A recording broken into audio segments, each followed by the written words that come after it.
Hello, good morning. Welcome, Doodle Crew. Happy Saturday morning cartoons. We're back. We've had, if you were joining us live, you got to enjoy some amazing commentary that happened before all of this. So really, you should join us at twitch.tv/a swan named Emily. It's a good time. But if you're joining us now with that, or if you're watching this later on my YouTube, hey, cool, thanks. We're happy to have you here. This morning, we are doing all things Sparkle Princess magic. So, yeah, it's a sparkly princess morning, and I have two lovely sparkly princesses here with me. So, Nicole, do you want to kick it off first, tell people where they can find you, and talk about the drawing that you're doing? Sure. So I'm Mayor Squish. You can find me everywhere on the internet at Mayor Squish. And so I'm actually not doing an existing princess per se. As I was researching princesses in pop culture, I came across this picture, which I thought was just so cute. Oh, So I play this game called Final Fantasy XIV, and there's a race/creed called the Lalafels, which are basically just tiny people who look like children, but they kick some butt. So yeah. But yeah, so this is some sort of warrior princess, I guess, that someone played at some point. But I thought it was really pretty and pink and sparkly, so I thought I would kind of take that as inspiration. Yes, I love it. I'm so excited. Yay. Yeah. Excellent. And Kia, on to you. Hello, I'm Kia. I go by either Kia or Kia Creations pretty much everywhere online, Tumblr, Instagram, Twitter, what have you. Although Instagram is what I probably check the most. And I love this prompt because pink, sparkly, poofy is right up my alley. Wait, I have my little tiara that I can wear today. And so for the first drawing I'm doing Lottie, or Charlotte, from Princess and the Frog, who is the best, most spoiled, sweet princess aesthetic. Like, I was trying to think of what princess fit the princess aesthetic the most, and obviously it's Lottie. She's just she saves that movie. And so I wanted to do her absolute ginormous poofy ball gown. But I do have another princess, if I can finish this one, that I would like to do, which is also from a quasi-Disney musical. Excellent. I like it. Oh, I'm excited. Yeah, and hey, I'm Swan. You're on my channel, but I am a swan named Emily across the internet, where you can find all of my stuff, all the other things that I do, and it's time, y'all. I'm doing it. I'm doing the princess of my namesake. So I'm going full Odette. I'm going full Swan Princess. And it's funny because I realized, like, her actual dresses are not overly crazy sparkly, but what I remember is the transformation sequences when she's transforming between being a swan and being a princess, and like the water effects on all of that were stunning, and even as a child I appreciated them. So yes, we're going Swan Princess. And I looked up so many twirling, spinning, look at these spinny twirly dresses. Right? I was trying to find spinny twirly dress references. I didn't even think of Disney park princesses. Yep. Oh yeah. I had so much fun. So once again, I really think this prompt was just completely self-serving, and I'm so happy you all are here with me to enjoy that. Also, if you want to check out any more of Doodle Crew, we are at Doodle Crew Draw across the internet. You can follow us on Twitter, Facebook, Instagram, where we post all of the artwork from the episodes. You can head over to my YouTube channel and watch all previous episodes, as well as interviews with the artists. If you ever want to find out more information about them, head over to our link tree, where all of the artist information is linked. Heckin' yeah. And hello, yes. Guardian Randy says, give me them tasty, sparkly cartoons. Yes. Yes. I'm here for it. Also, I'm very excited because there is literally a brush in Clip Studio that's just called Glitter Highlight that just makes things glittery. I don't have to do anything. It just does it for me. And I'm like, yes, thank you. This is what I need in my life. I always like the add glow blending mode. Yes. Don't you bite me, Missy.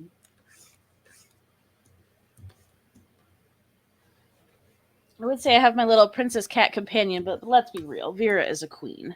So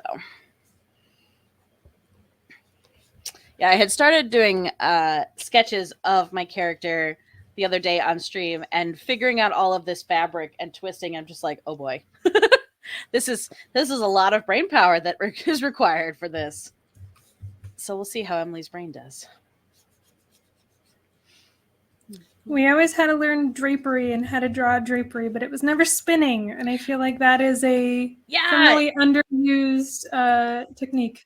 Agreed. Yeah, I was gonna say like really flowing capes or things like, I was thinking of like togas or that type of heavier material draped. That I'm pretty comfortable with, but to twirl it, and especially a very lightweight like chiffon fabric, does not move the same way.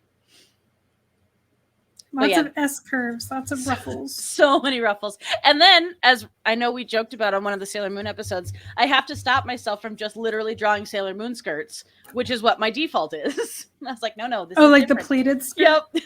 Because that's what my brain goes to. What up, Kurt? Welcome. It's Sparkly Princess Magic time. I know that's why you're here. All right.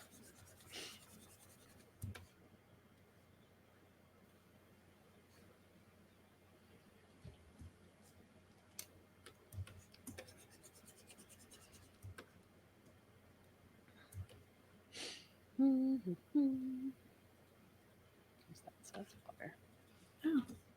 they are not the same color. But yeah, the animation that they did on her big puffy pink dress was genuinely impressive. You could tell the animators, they had like one or two animators that were just, look, give me this. I want this. I want this one. Because it's like the most over the top. It's not realistic at all in how it moves, and you could just tell whoever animated it was just having a ball. And I like that comes across. Very much so.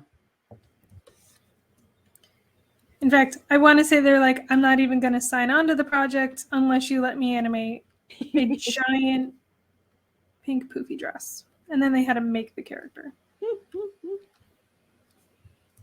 I choose to believe this fact.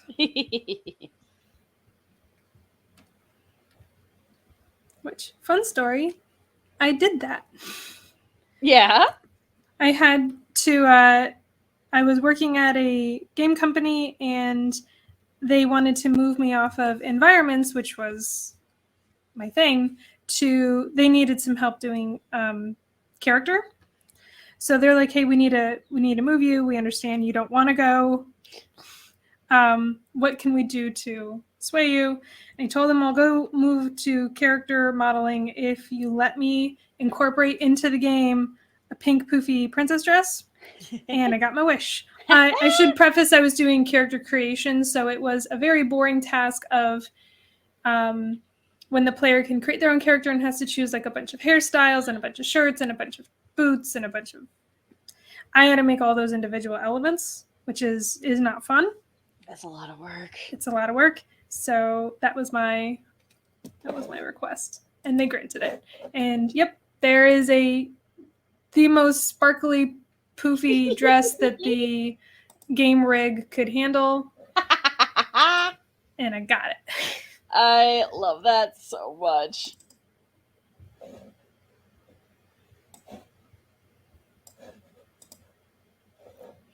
Claim to fame. I guess. Yeah, it's funny because I know, something I genuinely enjoy about a lot of those games is the customization. And then, learning it from the other side of the art thing, I was like, oh no, someone has to make all of this stuff. Like every single one of those assets you want to scroll through, someone had to make that, and just melts my brain.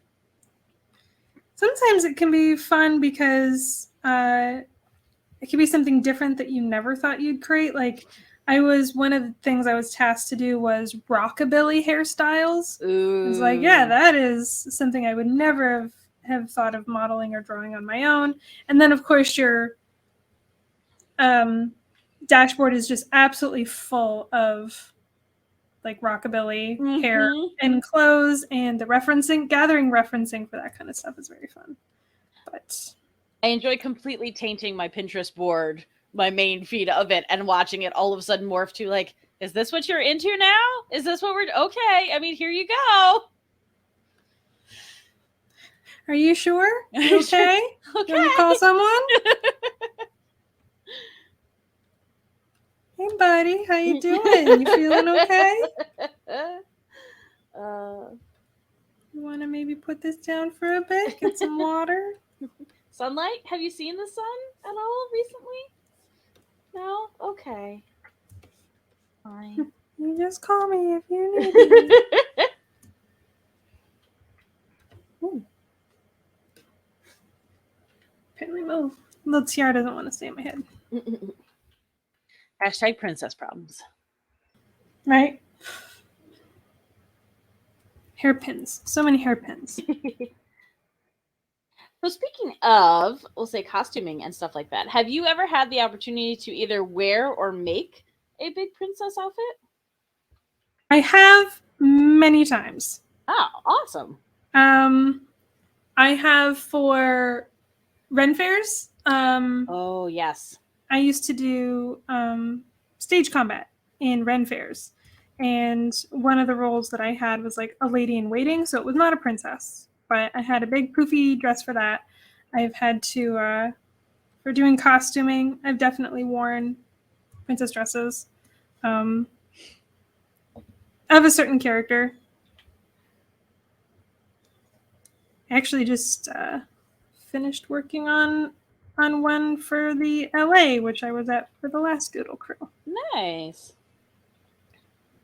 So that was a character that I've always wanted to do. And I managed to, I think it was like 4 layers of skirts. Oh my gosh.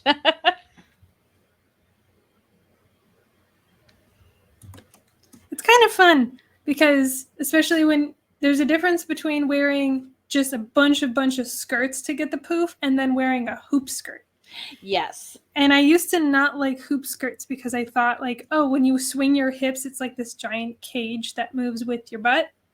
And I thought they looked weird. But then when I wear a hoop skirt, it's like, oh, right, airflow. Mm-hmm. This is where I keep my secrets.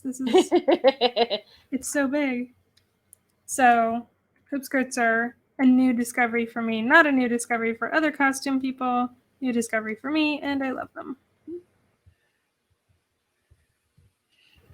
And I can see why women wanted them back in the day. Yeah.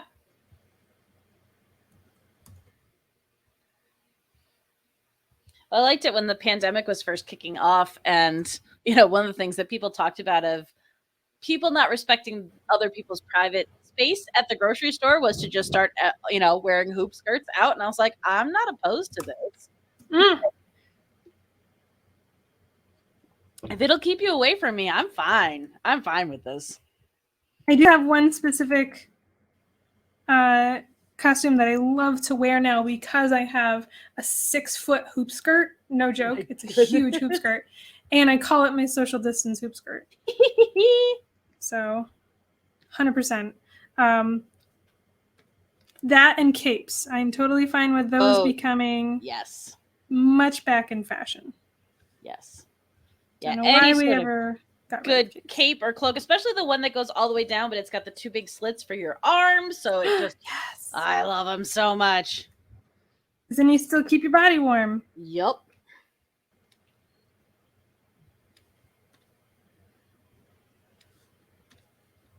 And some hats. I think that I can understand why hats have kind of gone out of fashion, but I don't know. Some of those hats are nice.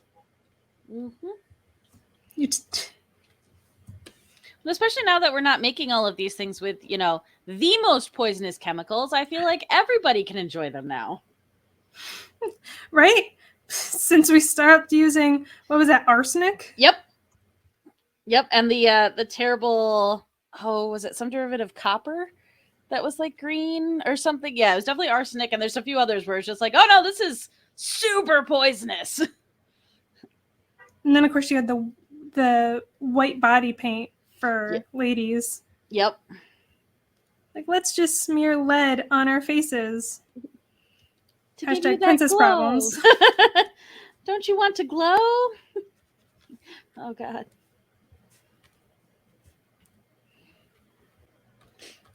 I remember reading a book when I was young, so I don't remember which book it was, but they time traveled. and they time traveled back to like the 12th century, like King Arthur, that whole time period. Mm-hmm. And a huge section of the characters in this time period, the modern day characters, was them complaining about how absolutely gross and disgusting everyone was. And it's like, yeah, you hear of these, like, you know, the beautiful princess and the handsome, like, king and everything like that. And it's like, everyone has pockmarks. No one has hygiene. Everyone has greasy hair. Yeah. Why are we romanticizing this? Yeah. They didn't shower frequently or bathe frequently. Like, all of their toilets were usually in their room and uncovered. Like, not always uncovered, but, you know, it was different than what you're thinking. I mean, sanitation systems, big revolution, people don't talk about. One of my all-time favorite lines from an animated movie in Hercules where he goes, "Indoor plumbing, it's gonna be big." I just love it so much. Ain't wrong. Also, that was always my, the thing that why I enjoyed the Doctor Who type of travel through time periods, because I was like, nope, I can visit, but I don't have to live here. Aw, that is a good point.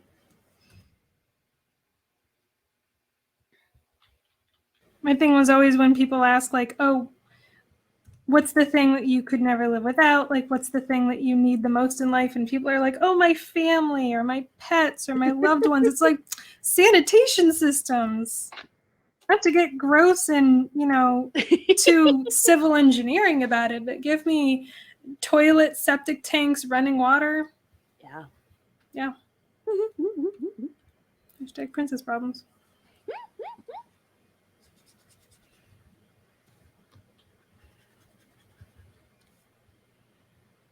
Also, just generally happy I don't have to marry any of my cousins. Really happy about that. I'm pretty stoked about that. Yes, Kruggles makes a good point. That's why I like acting in period pieces. Totally cool. Let's do it. Living there? No. Nope.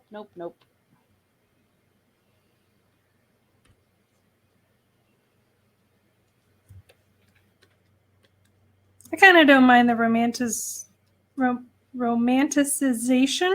Yeah. Romanticizing of like that era though, because it is fun. Well, and I think that's why like we'll say kind of the historical fiction that is Ren Fairs is so nice, because you get a lot of the really fun elements, but you also get like, here are the public restrooms that have indoor plumbing, and there's a medical station in case something happens.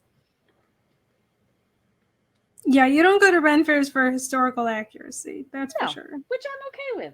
And you shouldn't, that's not what their point is.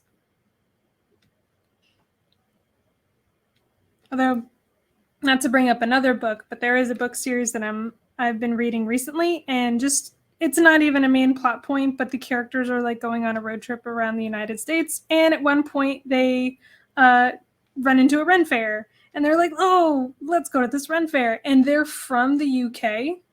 Ooh. And I honestly don't know if the author is also from the UK or if she was just making it up, but the amount of like indignity they have at like, is the theme just British? Because it's not historical. Like, what is this? No, it's actually not. Very enjoyable. And it makes me wonder, are there Ren Fairs in the UK, and what do they think about us when they see them?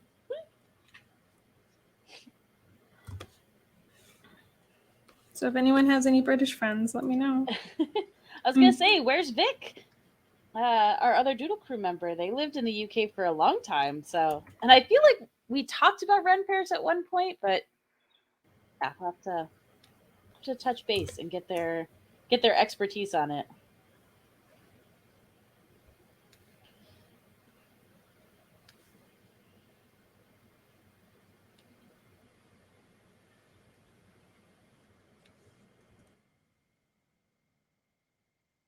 Also, complete side note and tangent, but I'm pretty sure that as a child, one of the reasons why I liked Odette's outfit so much, in addition to the fact that she was swan themed, is that she wears flats the whole movie.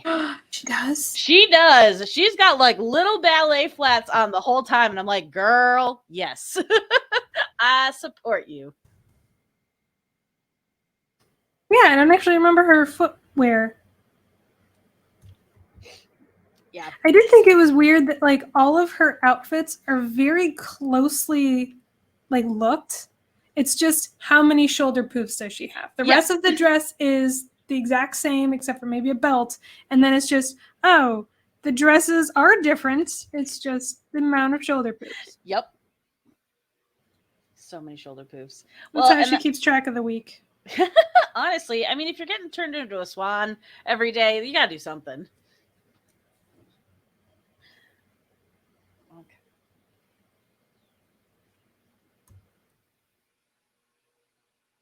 I feel like it made sense, but I don't know if I like them now. So I'm sad Swan Princess didn't do better. Yes, and it definitely is not without its faults, and it falls into some of the kind of tropiness of the time, but it's not a bad movie. Like, the songs are decent. It's got a decent plot. Like, it after having rewatched the Bananas movie that is Sword in the Stone recently, I'm like, this is a lot easier to follow, just being real. Like, Sword in the Stone is wacky. And I did not remember how wacky it was until I was rewatching it. It feels like just a series of skits. Yes. Doesn't necessarily feel like a full thought out movie. If from what I remember. It's not disrespect, Curls, I promise. It is just it was so much wackier than I remembered as a child. And I think that's the beauty of it, because you watch it as a kid and none of that no, this makes perfect sense, because it kind of felt like cartoons of the time, like weekly cartoons, and they're just going on little adventures and they're just then all smashed together. But yeah, as a movie, and I love it because the whole build up, like the whole movie, the point of it is him pulling it out of the stone, which doesn't happen until like the last 5 minutes. It's just funny to me.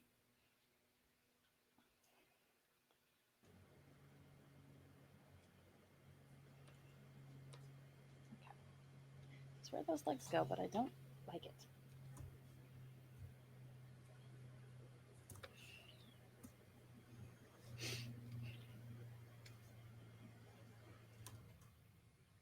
Oh, so that's good to know. So I know Kruggles has actually read the books and the source material.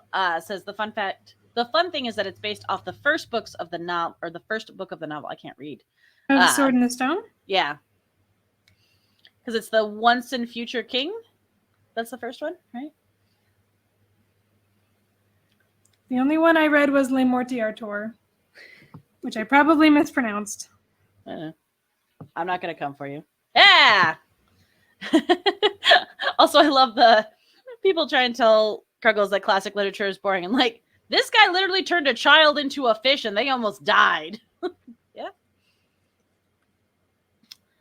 Okay, that makes sense. So it's setting up book 2, which, again, is a great way to do it for a novel series. I'm very surprised they chose to adapt it so faithfully for the movie.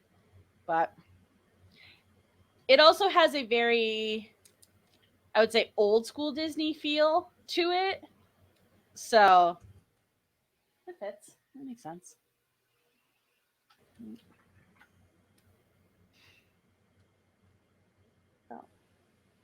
Although, I will say that was one of the movies that, because they always played it during Latchkey. Spoiler, I was a Latchkey kid. And, oh gosh, the scene with the fish, that you can tell me as much as you want it's a pike, but it was a shark when I was a kid. Yep. That's still like such an intense, does not need to be that intense scene. Everything with Mad Madam Mim, just the anxiety that it gives you because you know what's coming. You know. No, she stressed me out as a child. I was stressed by her. Like, and she got the thing where she gets the really big eyes that go crazy, and I'm like, I don't like this. Why is she so scary? That movie did not need to be nearly as intense as it was. There were a few other Disney things that gave me as much anxiety as Sword in the Stone. Then I keep wanting to watch it. Although I did like Archimedes a lot. Yes. Anything with him on screen was a perfect scene. You are also saying the most wonderful things to Kruggles right now because that is her favorite character. Oh, really? Yes. Okay. Oh, so that's funny to know. Apparently, Madame Mim is not in the book. I will say, just as a funny, like, interesting scene, the scene where they're magicking back and forth and turning into different animals, like, that's kind of a cool battle of wits for wizards. Like, I appreciated that part of it very much.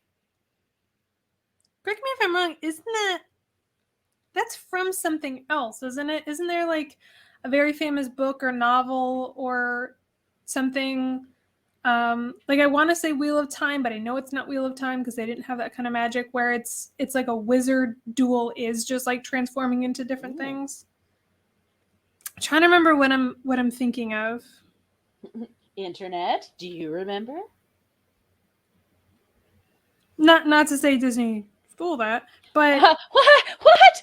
No, they would never. Never. They only ever come up with completely original and unique ideas. But I feel like that was a thing from something, and they were like playing homage to it. I just imagine you see like a creepy shadow of two mouse ears like appear behind me. Like, no, they're totally original. You said that, and then my mind pictured it, and then I just heard the yeah. But like the most sinister little. The yucks are coming from inside the house.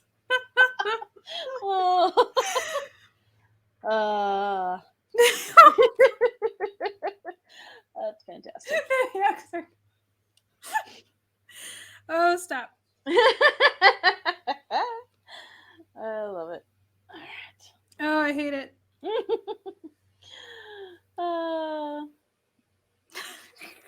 But yes, I'd be very curious to know if they did that wizard duel in other things. Like it's a very cool concept, and I absolutely agree that it would not shock me if it came from another media source.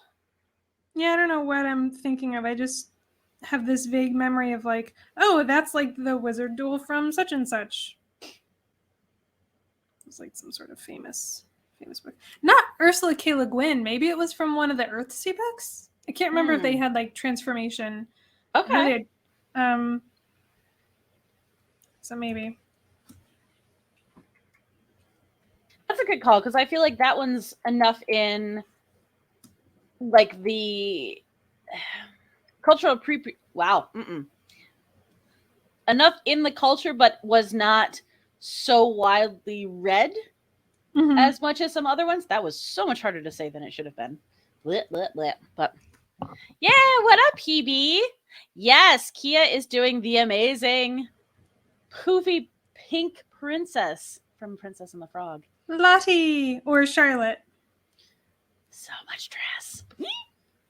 Oh, the little face is so cute.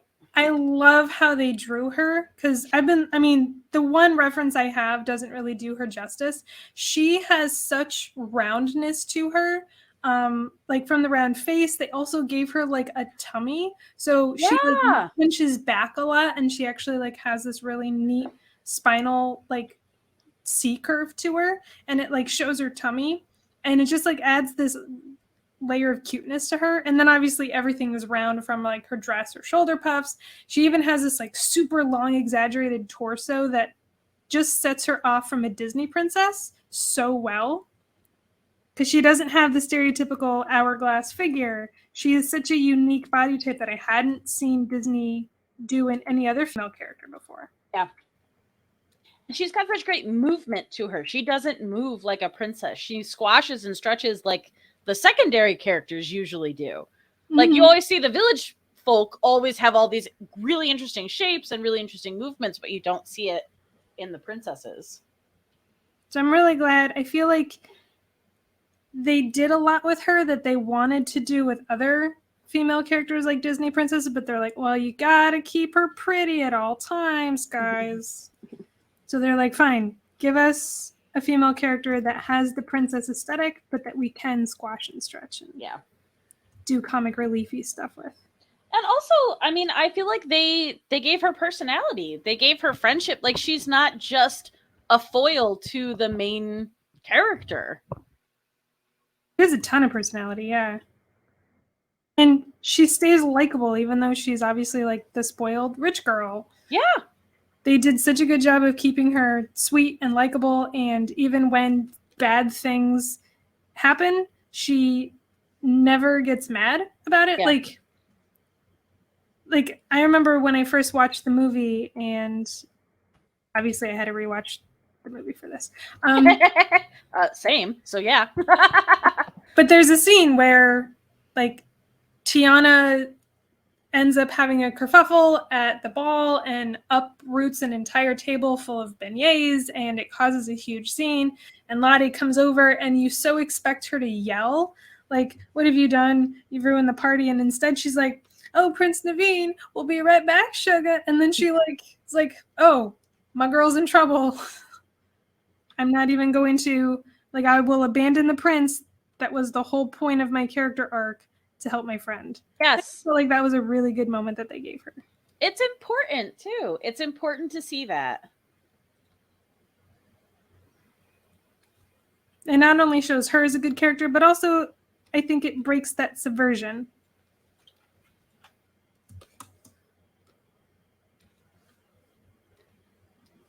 Now, that was one where that movie has always baffled me, because I feel like it was one of those where you literally mixed all of the perfect Disney ingredients together, and yet like your cake still didn't turn out quite as well as other cakes had. Like, there wasn't any specific reason for it, because they did all of the things. It just, I don't know. And I liked it. It never wowed me like some of the other ones.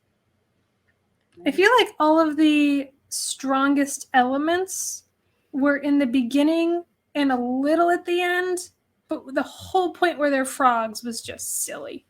And it was not in like a long. good way silly. Yeah. In like a, I can't take this for too long. Please silly. stop. Please stop, silly. Yeah. Well, I feel like they suffered from the what I refer to as the Olaf syndrome, where like the little character that we're gonna make toys from, he's gonna be the wacky sidekick that everyone loves, and we're like, we don't love these characters. Give me more of the Voodoo Man and his creepy wall art. Like, that was fun. Can we do more of that? Dr. Facilier? Yeah. I was like, he's creepy as shit. I want to see more of that. I will say that his plan was a little convoluted, though. Yes. So, as far as villains go, amazing aesthetic. Not the best execution of a evil plan. He was far more fashion over function. He's just like, I'm going to do it and it's going to look good. And you're like, but sir, you haven't thought it out. And he was voiced by Goliath. Was he really? Yeah, same voice actor that did Goliath. Oh, that makes me happy. Yeah, and he sings. It's great. I love that voice actor. It's just so good. And I do love the 1920s New Orleans aesthetic that they went with. Very much so. I was just having a conversation while I was working on this last night with someone, and we were like, yeah, I think that the aesthetic was great, the characters were great, everything about it had all the makings for success. If they didn't choose the Princess and the Frog fairy tale, if they chose any other fairy tale, I think it could have worked better. Okay. Because there's a lot of other princessy fairy tales, but yeah, turning them into frogs, I don't know, maybe that wasn't the best call. Yeah. I feel like there were some other fairy tale modern takes that they could have done. But yeah, it wasn't a strong movie. Yeah. And I remember sitting in the theater and watching it and just being like, it's so close. It's just not there. Yeah. But like you said, all the makings. They didn't do anything wrong per se. They just... Why doesn't it work? I don't know. was like the programmer like trying to debug something. It's like everything should work. One comma in the wrong place.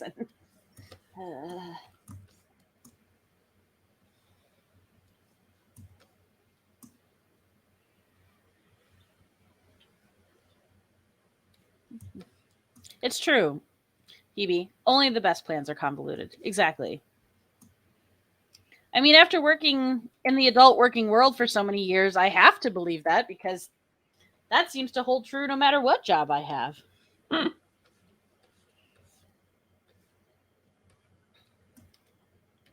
Ooh, Kruggles asks an excellent question.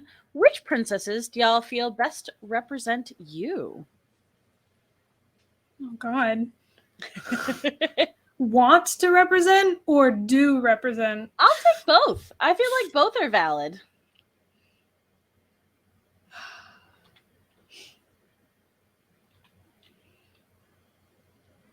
I know which one immediately comes to mind as like, oh, I am probably that princess. And I don't know if it's will be familiar to many people because it was a children's book that I think is a little on the obscure side called Paper Bag Princess. Okay. Story basically being princess loves a prince. He is super conceited and just kind of like a little bit too bro. Dragon comes, burns the entire castle and kidnaps the prince. She burns all of her clothes too, so the only thing she can wear is a paper bag. Oh. And then she goes on a quest to find him, but not to save him, to tell him how much of a jerk he was. And then she befriends the dragon. And I can't remember how the book ends. Obviously, I don't think she's a paper bag princess anymore. But yeah, I think like she goes to find him. He makes fun of her. Like, I don't want to be rescued by someone wearing a paper bag. And she's like, well, fine. I won't rescue you then. See ya. And maybe he gets eaten. I don't remember that part. I was going to say, I was like, I feel like that is not a bad ending for him to get eaten. So, the moral of the story is when everything else lets you down, your own spite will let you triumph.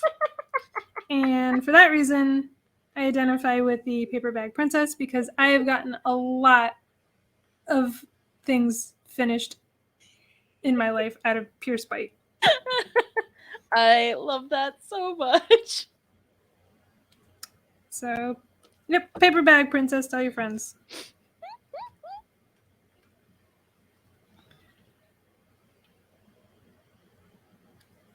How about you? I think if I would say the one that probably best represents me is the new Rapunzel from Tangled. Thank you for that head nod, Nicole. I feel that, yeah. Yeah. Yeah, like I was very sheltered. I was very naive, very optimistic for a very long time. Yeah, so when I saw her and like some of her weird little quirks and I think the part in the theater that hit me really hard was when she first leaves her tower and she's like, this is the best. Oh no, I'm a terrible person. I was like, oh, I'm sorry. Did you just want to broadcast my inner monologue to the whole world? Thank you so much for all of that and how I make decisions. So yeah, she's probably been, out of all the princesses that I've enjoyed, like growing up as a kid and watching tons of Disney and tons of princesses, like that was one where I was like, oh, I feel seen. Like I always fashioned myself as having like the grace and poise of Sleeping Beauty because I loved that movie. But no, I have barefoot frying pan energy much more. To be fair, Sleeping Beauty is also barefoot when she's in the woods, so a little bit, but yeah, she's very poised for most of that. Well, she's got all those fairy blessings of like singing and grace. Right. So, I mean, You can't hold yourself to that. I know. Well, little kid me was just like, oh, she's blonde and pretty. I should be that. And then I was like, I'm super not. Yeah, I think that's probably the closest one. What about you, Nicole? What do you think? I have no idea. So, like, okay, so I want to say Moana, but I don't give myself that much credit. So, I Moana, like that like, though. I mean, she's being told that she can't do, like, no, you can't go out to the sea because it's dangerous. But she does it anyway. So I feel that. But then also, like, she doesn't really know what she's doing, which I also feel. But then in the end, she's still the hero, which I don't. Which I'm not. I think you're the hero. I don't know. But, like, I like her intentions. Like, she wants to save her people, you know? Yes. Yes. Which, yeah, I feel that. I I often put other people before myself, so. Yes, and it's I can see a lot of the internal struggle of not wanting to disappoint the people who are important to you and their feelings being important, but also that undeniable being true to yourself part. Like, no, I think that's very accurate. Also, she's a little goofy and I like it. Yeah. And hangs out with a guy who's got great hair. So really, I feel like the parallels are there. Yeah, you're right. I do love because Moana, I think, is like, if not my most favorite Disney movie, one of them, because it's such a strong movie. It's so good. It's so good. One of the things that I love the most about it is that it does a great subversion from what I've seen a lot of other Disney movies do with the grandma character. Yes. At the very end saying, you know what? It's fine. You want to give up? We will love you. It's none of that guilt, like, if you want to give up, you're going to leave all these people. But it's like, you did your best, sweetie. Come home. It's okay. Yeah. Like, none of that guilt or this is what you have to do, or great power, responsibility nonsense. It's like, yeah, I should not have put this pressure on you. You're a kid. Come on. Come back. Yeah. And it was at no point in any of that are you lesser of a person, lesser of a hero because you failed. Like, that's tremendous. And I think that is something that movie doesn't get enough credit for, because I think it's so good for kids to have that. Yeah.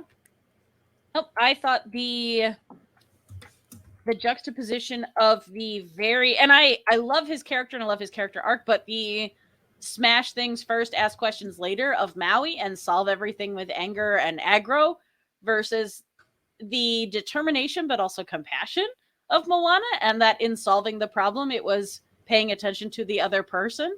Like, there's a lot happening in there that's, I want to say, very subtle in the way that as little kids are watching it and you're learning how to watch conflict resolution happen, you're not just being told it, you're seeing it happen and play out.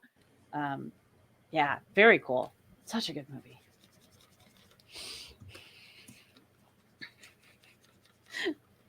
Also, going back to chat, apparently, now I need to know, because Kruggle said, speaking of blonde and pretty, I've got beef for Wednesday night. So I'm very curious for the podcast this week. But also, yes, Soapbox Clats, you have gorgeous, luscious locks, and we were talking about them.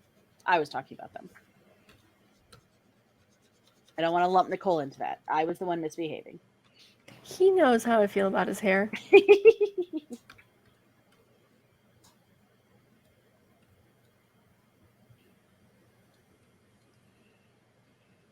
And I said, could I name my layers and make life easier? Yeah, I could. Am I gonna? Apparently not. Oh, you mentioned gorgeous, luscious hair. Reminded me, here's a nice question. If you could have any of the Disney princess powers, abilities, like Rapunzel's hair, Ooh. talk to animals, any of that stuff, would you? Because not all of them have, like, abilities, but Right. I'm also lumping in like the stereotypical princess, like, oh, you can sing perfectly on cue. Hey, man, musical singing talent is magic. As someone who does not have great singing voice.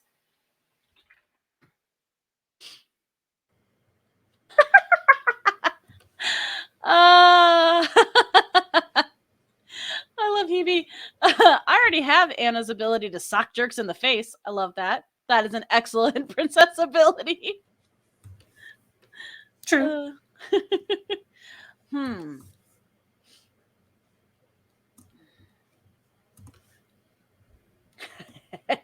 Oh, that's not a princess. Well, would she be a princess? Yes. I support this. Kruggle says, I want the magical ability to not have any responsibility and get to sit and read in a castle library all day. Yeah. That's a good one.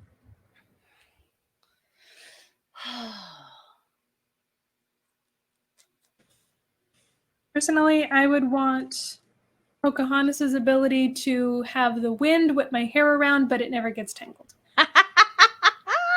And that sounds like a joke, but I used to have super long hair, and I hate tangled hair. It's so uncomfortable and it hurts. Yep. No, that's as soon as you said that, I was like, oh my god, that's so smart. Because I knew you when you had crazy long hair, and I could see it, and that would be so handy. I want that so bad.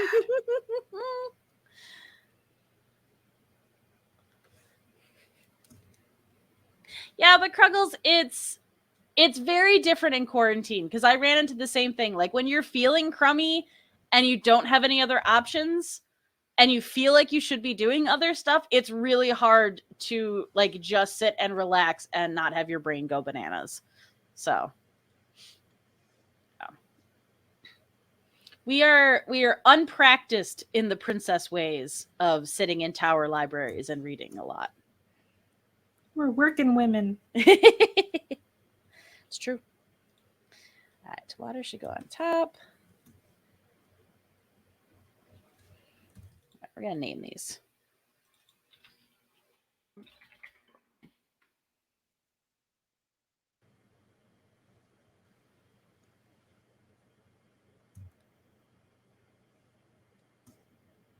Yeah, I feel like I would have a lot of similarities to Princess Fiona from Shrek, where I had all of these like very specific, grand, imaginative ideas of what would happen, and then not actually be that princess. Yeah, I feel like it'd be hard to not fall into that trope. But I mean, she's tough. She's got kung fu.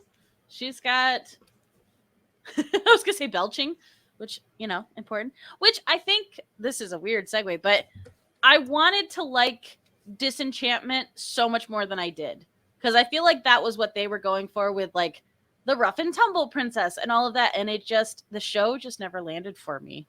Which one was Disenchantment? It's the one that looks like The Simpsons. Oh, right. Yeah. I forget about that show.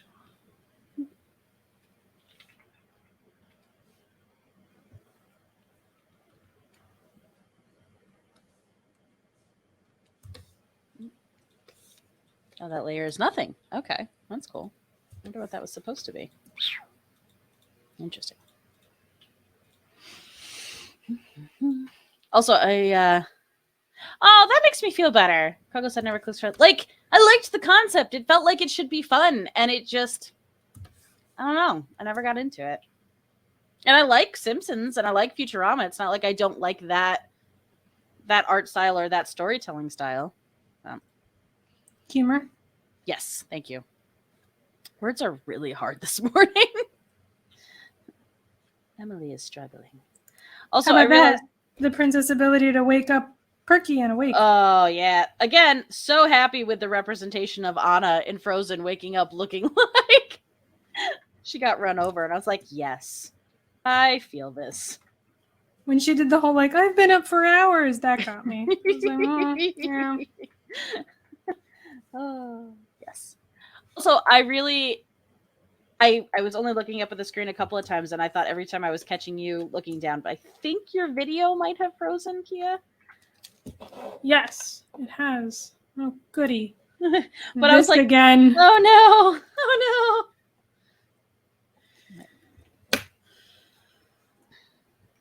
no! Yeah, now you get a really good view of my scalp.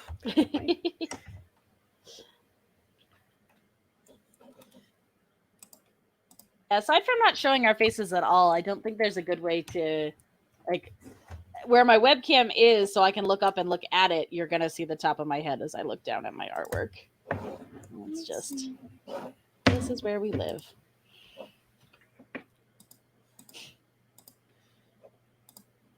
I think I just have to restart the driver. Let's see if that fixes it.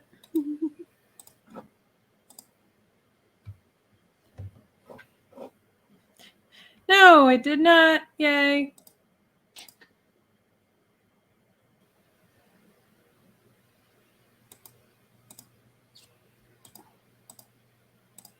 Okay, so Nicole, question for you. Because Yes. I have an idea. Like, when I was growing up, like, I think really starting to remember and engage with specific princesses, like, I was coming of age in The Little Mermaid and Aladdin and Pocahontas and Mulan, like that whole chunk of time. And then I think because I enjoyed all of that aesthetic, like that's when I got to go back and rewatch, Snow White and Sleeping Beauty, because I was not alive when those were coming out. But what was your kind of entry point into, it doesn't have to be Disney, I just use them because they're frequently princesses. See, that's a funny thing, because I actually haven't seen most Disney movies. Interesting. I was never really interested in them when I was a kid.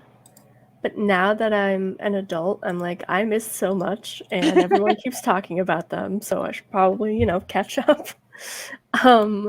But actually, yeah, the first Disney movie that I hadn't seen that I watched when I was an adult was Ariel, the Little Mermaid. Yes.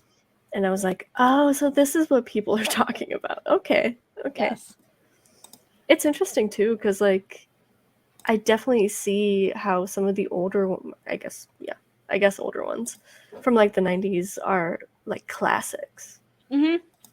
Because they're just, like, kind of universal storylines. There's nothing, Yes.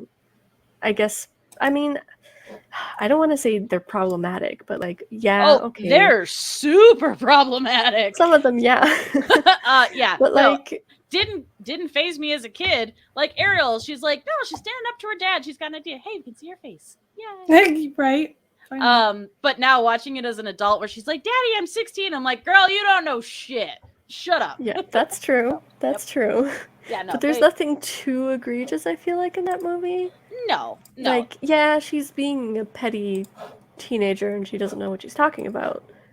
And, maybe we shouldn't teach girls to, break all the rules for a boy. Exactly, Hebe. But Daddy, I love him.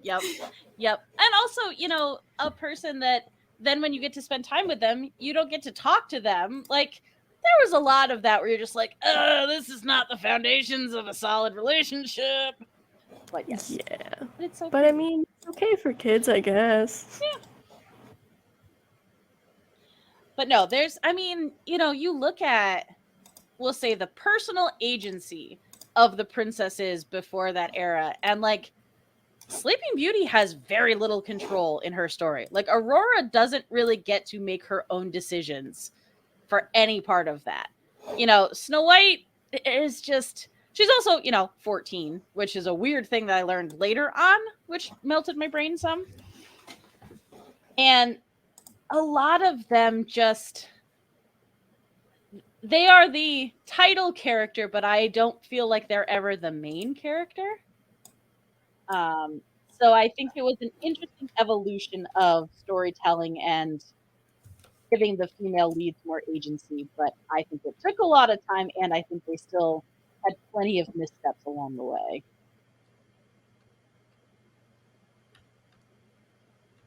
But it's also the benefit of having adulthood behind me, a part of me, I don't know, childhood behind me into adulthood. There we go.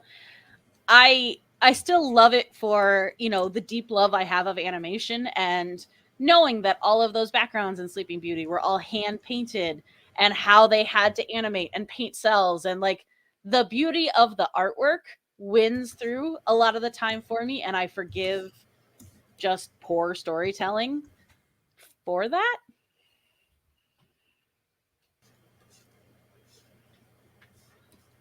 For better or for worse.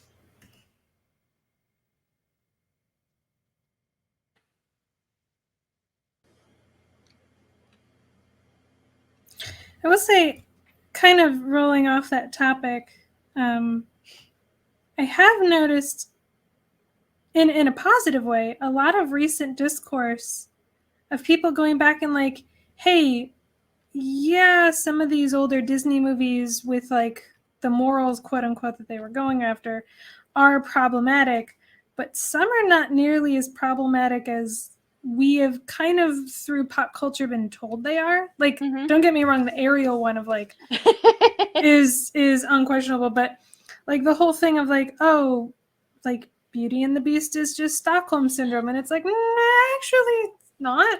Yeah, and I will admit, I was one of those that was like saying that too, until I actually like heard someone say like, no, actually this is what Stockholm is, and that's not what that is at all. She actually stands up for herself, which is nice. Yeah. And there was a few other instances in some other Disney movies where at least people were pointing out like, yeah, they're still problematic, but not for the reason that you're saying. Yeah. And I think for a time it was very fashionable to shit on Disney movies and Disney princesses. Yeah, yes. Thank you, Kruggles. Same brain. That it was cool. It was cool to push back against them for the feeling of them having been shoved down our throats for so many years. And I think it discounted the positives of them. Because and also, while it is not a lot of speaking time, there's a whole montage of her getting to know him and spending time with him and being stubborn with him and not compromising herself. Yes. Also, I would love to highlight, Kruggles did an amazing PowerPoint presentation on our podcast that was all about data feminism and relating it to Disney princesses, and it was friggin' fascinating. So I highly recommend that. Is there a way to nutshell what data feminism is? Because I've not heard that term before. Hey, Kruggles, you want to nutshell it? If that's okay, if it's something that deserves more explanation, I can always go back and watch a previous video. I was going to say, that's the interesting thing that I like is I don't feel like there's anything bad with giving you like an overview to kind of get you into the topic. And then if you want to learn more, there's more. But, that, oh, no, I can't explain it to you because it's too complex, I think it's just said by people who are bad teachers. But or if it's just one of those where like, well, it's hard to explain in like 5 sentences or less.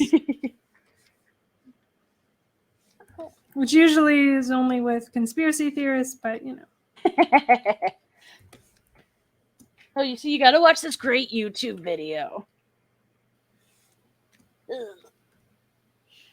I will say though, not to crap on non-Disney movies, but they didn't necessarily do any better. Like, I love Swan Princess, but I'll admit that like they definitely tried to not do the Disney thing of, oh, they fall in love after 3 days by having them literally grow up together. Yeah. But they still kind of just immediately fall in love anyway. And yes. It doesn't really make sense. Yes. And it's like you try to subvert it, but you didn't. Good job. Yep. They were building so much great stuff of them spending all of this time together as kids and disliking each other. And then when you get to the final moment of the like, hey, we could kind of reconcile and have a nice moment, they're just like, you're like, no, you were so close. It's like, you really, really almost did it. You really almost did the one thing Disney never got right, which is chemistry between the two leads prior to a romance forming, and you dropped it. You dropped it. Now, when they're kids, it is a great scene because that is exactly how kids who are forced to be around each other act.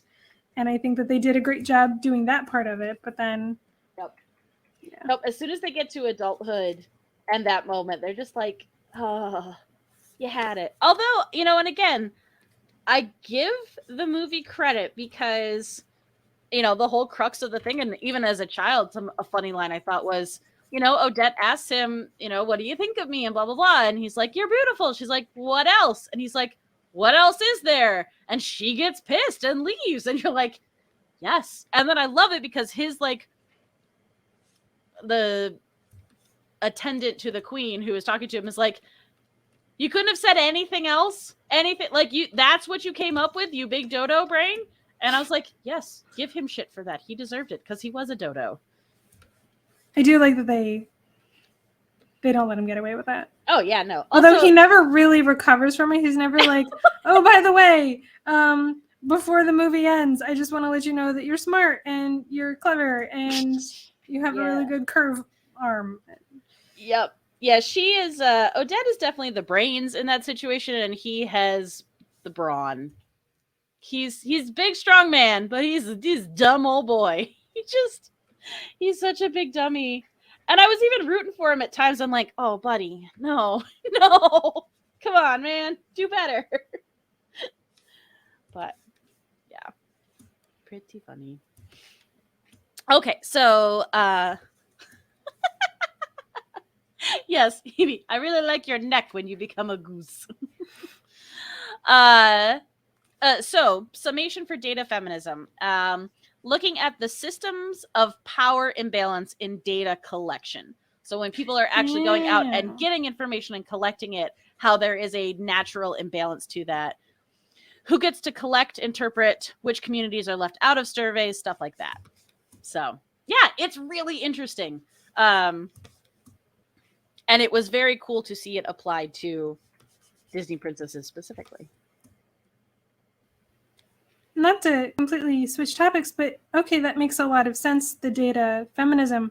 I actually remember very recently someone, it was through a mentorship program, someone talked about the inverse of that, where a study that we think is kind of universal was actually only done on women, and it kind of changes the view.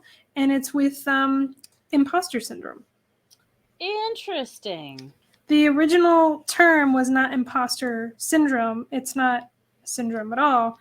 And the data collected was done on 100 women back in the 70s about their feelings of having positions of power within the corporate world, and how sometimes they felt like they didn't measure up to the male counterparts. And so a lot of what we think about when it comes to imposter syndrome was, again, done on a survey of just 100 women, again, back in the 70s. So a little, not to say that it doesn't affect men, because obviously it does, but just that the study itself is not what we necessarily think it is. Oh, that's fascinating. Yeah, I'm definitely cliff noting it, so no, you're good. If it interests, like, look it up a little bit more. But it's just kind of a very fascinating idea. I think it also ties into the,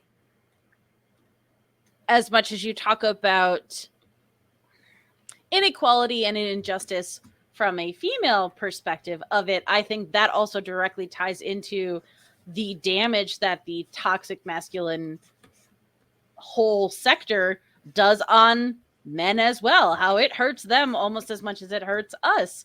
And that, like, no, we didn't even survey you because there's no possible way that you could feel like this. Like, that's not true.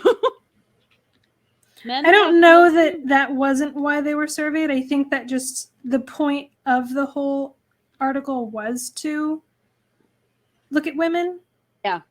I don't think imposter syndrome was the goal. I think the goal was to say, how do women feel in this new rising era where, women are becoming main forces of the workforce? And then they discovered this, like, oh, they have this, like, crippling self-doubt. Hooray! right? Hooray! That's my favorite part of my day. Crippling self-doubt. Yeah. So.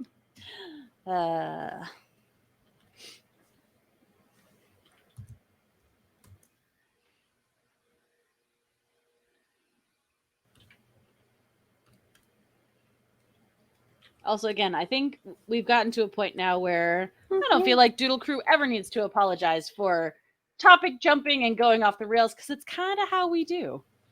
This is who we are.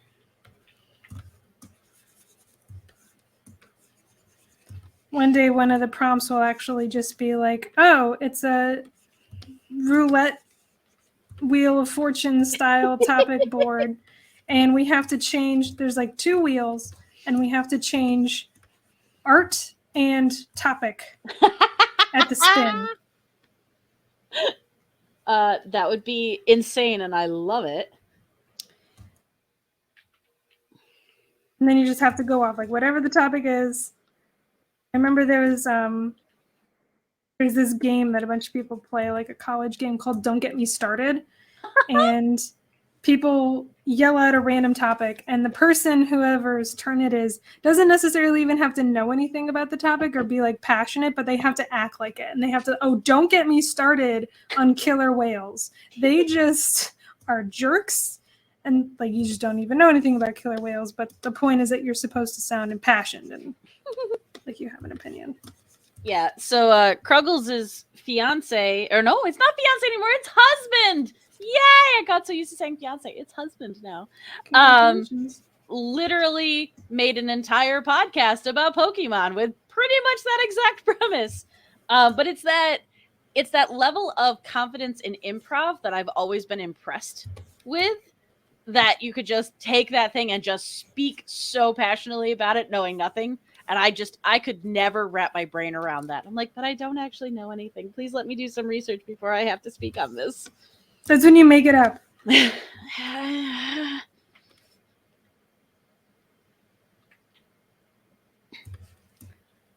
is something I almost wish I had, I don't want to say been forced to do, because I probably wouldn't have felt good about it, but my verbal storytelling, I don't think is very strong. And my just coming up with ideas on the fly like that, I struggle with greatly. Not at all with drawing and coming up with, crazy stories to relate to my characters, but to just do it with words is I think I'm very weak at. Yeah, talkings is tough. Talkings is tough. Yeah, Hebe, I can't even speak confidently about something that I know to be true. So leave me to my terrible public speaking. I'm getting better. I also really like I think I saw it in a meme around the same time as the Don't Get Me Started. The one where, like, you pretended to be somebody's like presidential bodyguard, and someone would say something, and like the whole group would just pick this person as the president and like immediately like pick them up and like shuffle them away, which I enjoyed very much. So I was like, I could see our friends in college doing this, and just all of a sudden like picking up one of the friends and scurrying them away to a classroom. Our friends, people we know, definitely. Right? Those weirdos.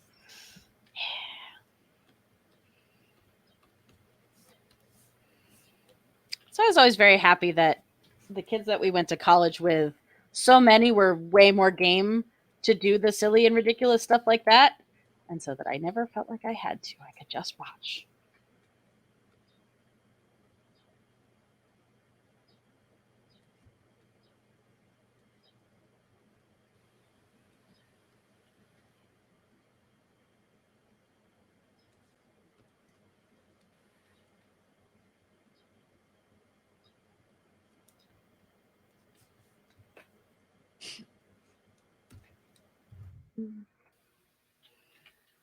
Your dress so many different colors.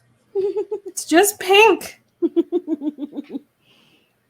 Shouldn't be that many different colors of pink. but it is.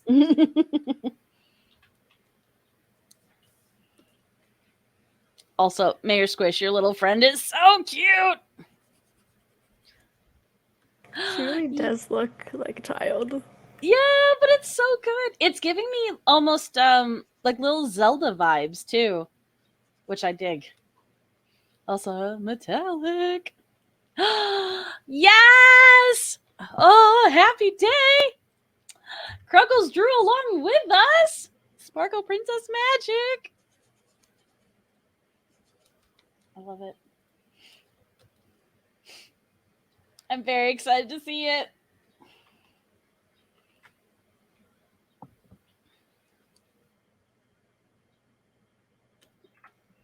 Well, I'm working so slow today. I'm not getting anything done. That's fine. But it's good that I went and drew some of these beforehand. Just Oh, you're trapped in the body of a swan. that's true. That's true. I would get so much more done if I only had hands.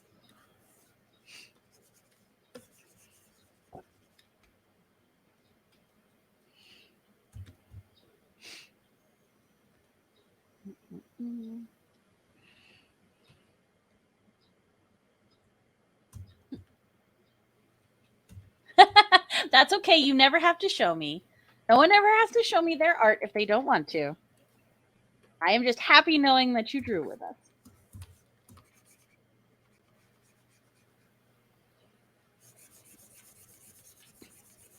Oh, it was something that popped up on TikTok from one of the comedians I enjoyed, but he was talking about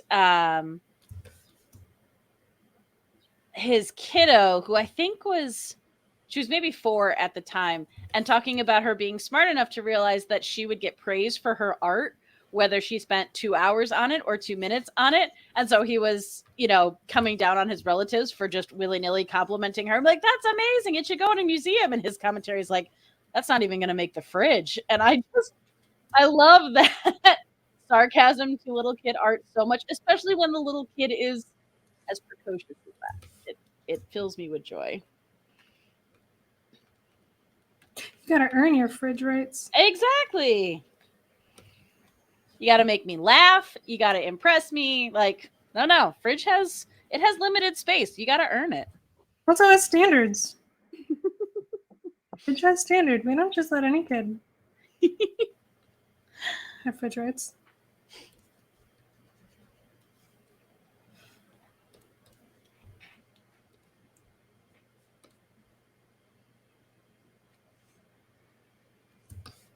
You think your brother got fridge rights? So that was the bonus of being an only child. I had no competition for a very long time.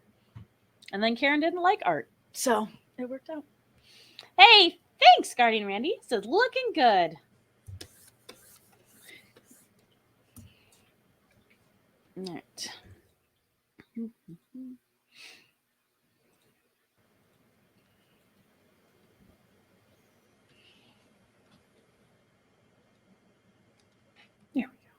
That's how we do it.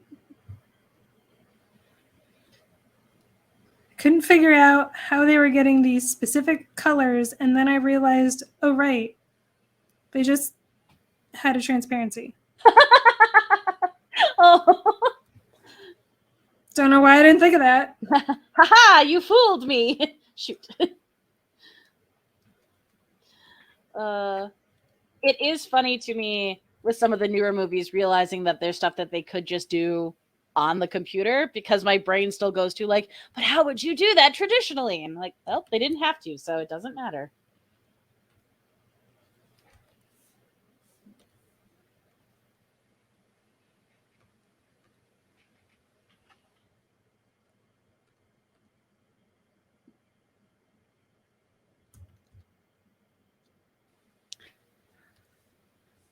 Oh no!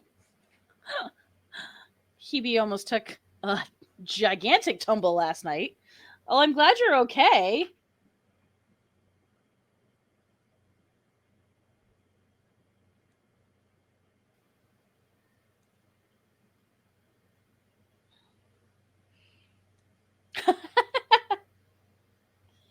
That's commitment to your craft right there.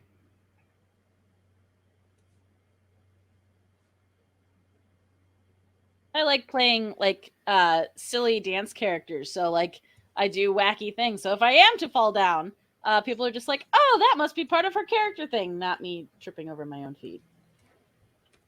Shh, it's part of the act. I clearly did this on purpose.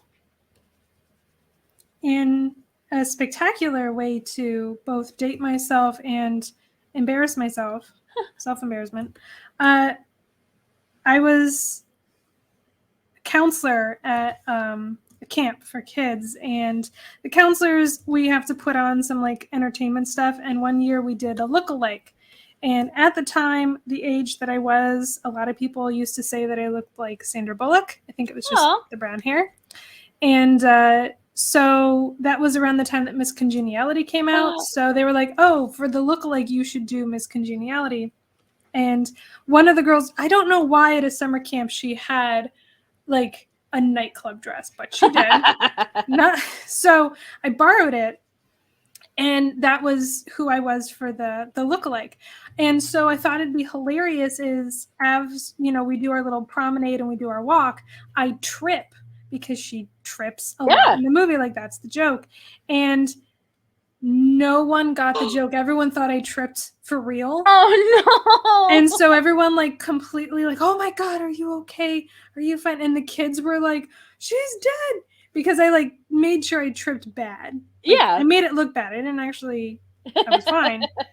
And I felt so embarrassed. It's like, no, it's part of the bit. You guys, I'm not that bad. I can walk down a straight line.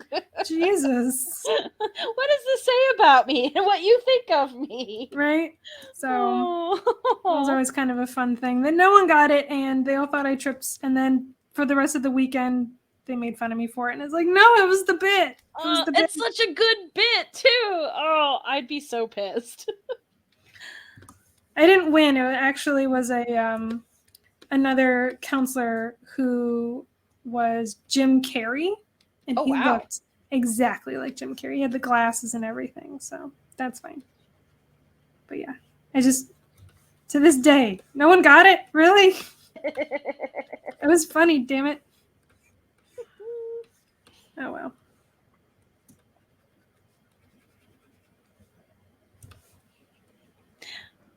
I'll always go back to one of my favorite lines from the OG Toy Story, where he says, "Ham, look, I'm Picasso." And he's like, "I don't get it." And he yells, "You uncultured swine!"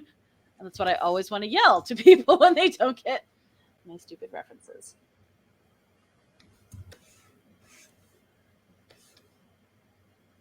Oh, yeah, classic. They were expecting Sandra Bullock from Speed, not from Miss Congeniality. If that.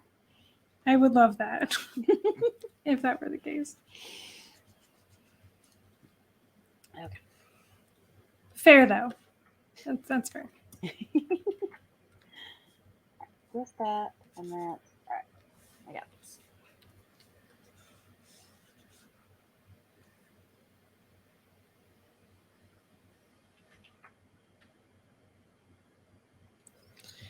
What does her stupid dress look like? Oh, the bow's in front. Oh, woman. It's fine.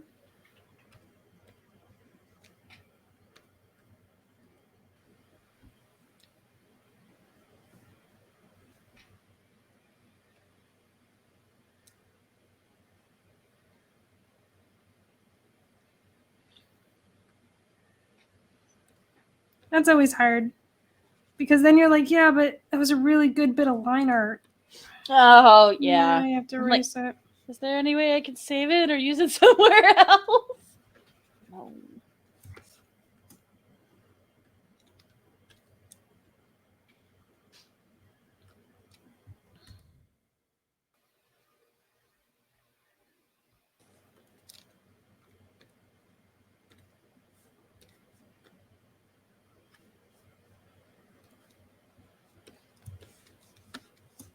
Oh, since we're almost an hour and a half in, now I want to know.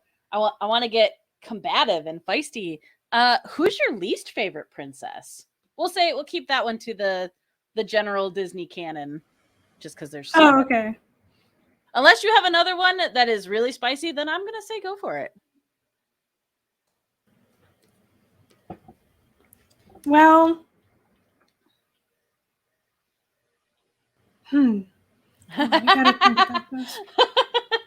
Because I had one that immediately came to mind, but I don't know if that's just because I just watched it last night, and so it's like fresh in my Okay. anger. Yep. So I have to think about that. Because she's not animated either, so. Oh. Ooh. Now I'm thinking of other princesses.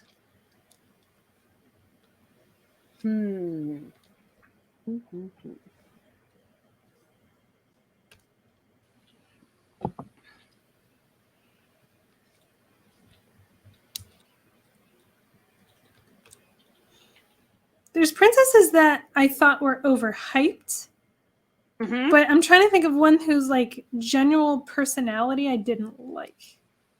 That's what I'm assuming we're kind of going after. Yeah, I think that's a fair.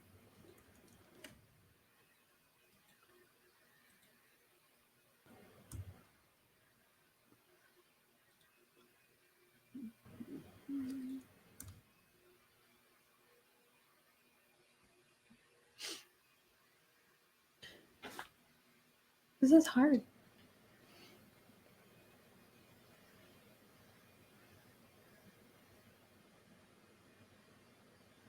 I guess that Belle was overhyped. Okay. But I didn't necessarily not like her. Yes. No, I can accept that. Absolutely. Yeah, I'm trying to feel like I'm missing some because I too had one that popped right to mind, and I'm like, is that the one?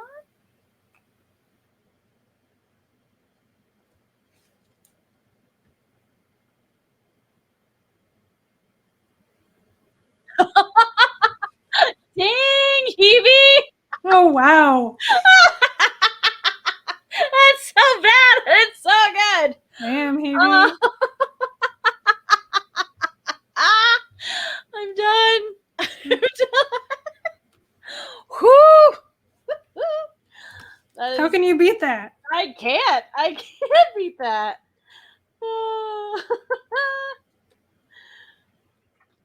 Thank you for absolutely wrecking me just now. Oh my god.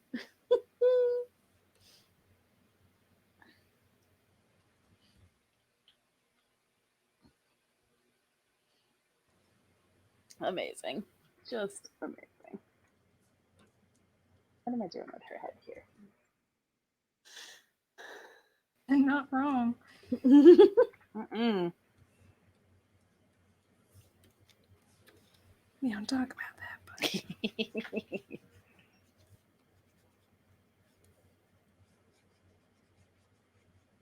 yeah, I feel like I am definitely forgetting some, and I can't remember who.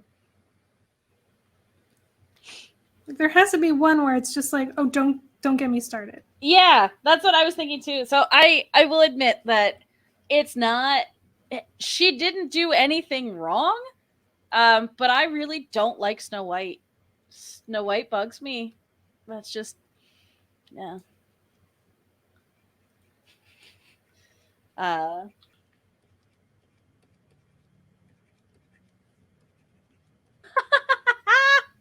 Krugel says my least favorite is Carol Channing as the White Queen in Alice in Wonderland.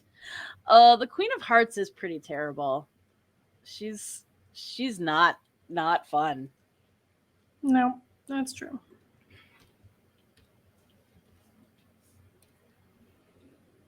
Okay. Yeah, I can think of villains that I hated more, but most of the princesses is just like, meh. Well, and I think it comes Take it or back leave to it. they don't have so much of a strong personality that there's really anything to be that intensely disliking of.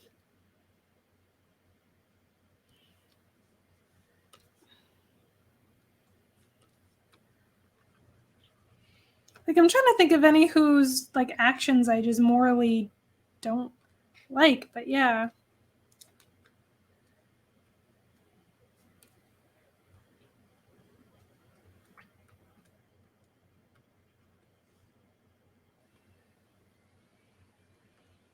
I was gonna say we tiptoe into Ariel territory. I feel like with that, as much as I love that stupid movie, like she is incredibly selfish in that, and She also never learns anything. it's also true. She gets her man.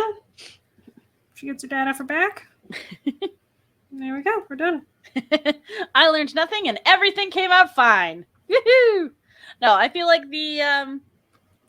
you going back to Moana, you have two very different conflict resolutions of strong independent daughters going out and seeking their thing, whereas I think Ariel's completely motivated by her own self-interest, and Moana is completely motivated by love of her people and herself second. Yeah, I struggle with Cinderella too. I admire her work ethic a whole bunch, but she's a doormat. She doesn't really have a ton of personality. I would defend Cinderella. That's fair. I would 100% defend the Disney Cinderella because she rescues herself. In the remakes, she gets rescued. But This is in the original Disney Cinderella, the prince doesn't even come to the house to try to slip around. Like, he's not even there. None of his attendants save her. Like, the mice save her, but after she tells them how to. So I would defend the original Cinderella because, yeah, she gets herself with a fairy godmother in the beginning, but towards the end, after she like finds a reason to fight, she saves herself. I like that. And I've always just kind of thought that she was a little unsung.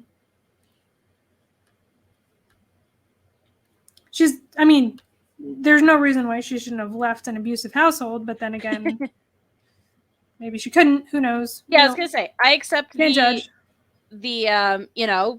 You are of her time period. You are without money until you marry, and you don't have a lot of rights and authority. Wow, I was gonna say authoritative, but that's the wrong word. My brain doesn't work right. Yeah. Kruggle says I'll only ever defend the Brandy Cinderella. Yeah. Yes. Yeah, that one is so bonkers. Having rewatched that, I think it was last Christmas or sometime around there, where I was just like, this is so much more unhinged than I ever remembered.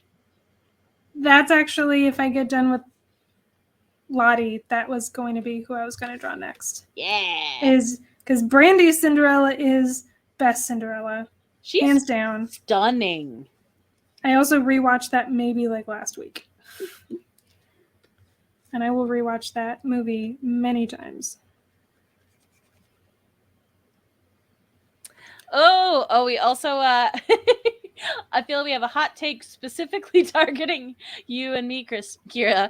It's a hot take from Hebe. I am not the biggest fan of Princess Serenity. Says, I knew I didn't like you. Says, I'm sure a lot of it is largely due to the way the original animation reused plot stuff, but there's only so many times I can watch, oh, look, all my friends are dying before I get the strength to move on without rolling my eyes. It's fair. That's fair.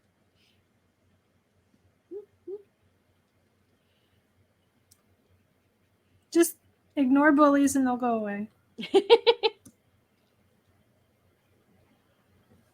No, that's valid. Most of my Sailor Moon love does come from nostalgia, and I can recognize that. Yes.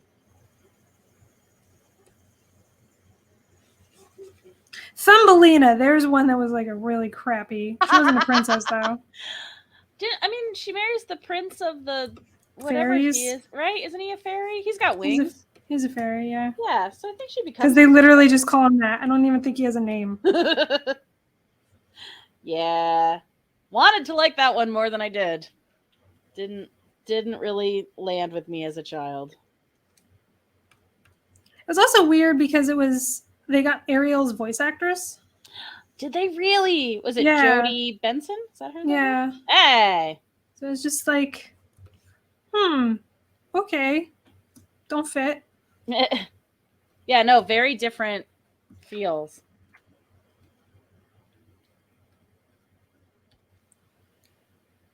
%. Yeah, Krugel says, I think that's one of the things that makes these conversations so fun and also heated. Nostalgia is a hell of a tint on glasses. And absolutely, like growing up, I loved Little Mermaid. Like, loved it. And it wasn't until going back and watching it as someone who has a good relationship with their father and looking back, and I'm like, oh, this must have made you crazy. She's a little brat. But he is scary too, though. Oh yeah, when he screams and smashes that statue, words. Yeah, it's intense. I remember cover art of probably the VHS, to be honest, or a poster, and Ursula is obviously standing menacingly in the background with like her arm outstretched, as a villain in a Disney poster does. But Triton is also doing the exact same thing.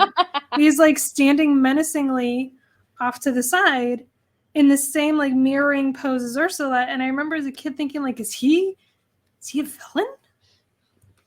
Am like, I legitimately assuming the villain? legitimately just assuming like Triton was also a villain because all the posters and art kind of depicted him as such. Yeah. Which again, I feel like she's the youngest of 7. He's got 7 daughters, and 6 of whom really pretty much seem to do what they're supposed to do. And he's just got one who was the last one where he's just like, please stop. Please, I'm begging you. I have so much to do. Your mom is gone. Like, can you please just not get yourself killed for a day? Please. Just one day. Just one day. Do this for me. Just this once, please. I imagine he had full, like, flowing locks of fully colored hair before Ariel started doing stuff. And he's just like, no, instantly gray. Just instantly gray with you, child.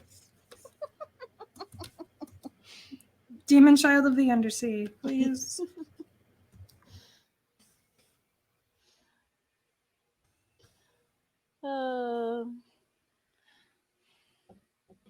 Yes. Very important when showing things that have great nostalgic value to you, to your partner, or to someone else. Like, you have to remember it's going to hit differently if they've never seen it. I feel like Nicole and Paul did a whole podcast that kind of had that vibe. Yeah. I'm speaking of the wonderful Crash Test Pilots, where they watched pilot episodes of TV shows and talked about them. Because it is very different if you remember it when it came out and watched it as a kid, or if you're watching it for the first time. We did so many shows from my childhood, and I was like, yeah, you're going to really like this. And then I rewatch it, and I'm like, I like this? Why? Why? What was I doing? It's also one of the most painful... What was that, Kia? One of the most painful experiences is when you are showing someone something from your nostalgia, and they're just like on their phone or just kind of like half paying attention. And you're just like, no, this is one of the most influential things in my life, and I'm sharing it to you as like a rite of our relationship progressing. And they're like, it's cool. Yeah. And it's genuinely painful. Yeah. I have to work so hard not to just like instantly look over at my partner when something's about to happen and be like, are they going to react correctly? Yes. And I'm just like, so I don't think it's fun to watch that stuff with me because I can't control myself. Which I'm sure I'm like, here's the thing. I really want you to watch it. I'm going to sit on the other side of the couch and just peek up once in a while, and then you tell me what you think.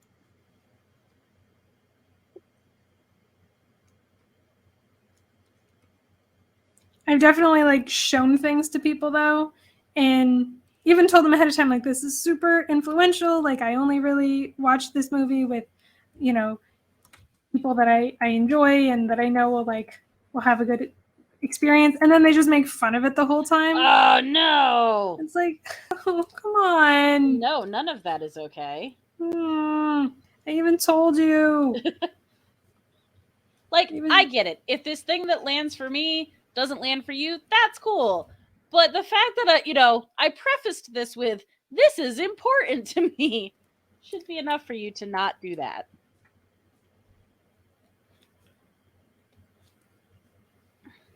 Yeah, sometimes it just doesn't work.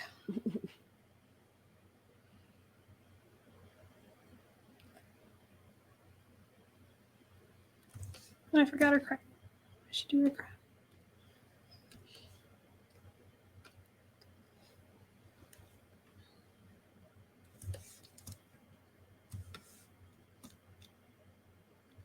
Although, flip side, I'm sure I've unintentionally done that to someone else. So I guess it's a not paying it forward. What would be the bad version of that?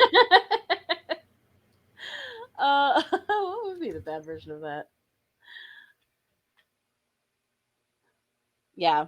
No, I'm sure in my younger years where I was far more insensitive and shitty, I was not receptive to someone. But I will say, some of that often came back to people always want to show me horror movies.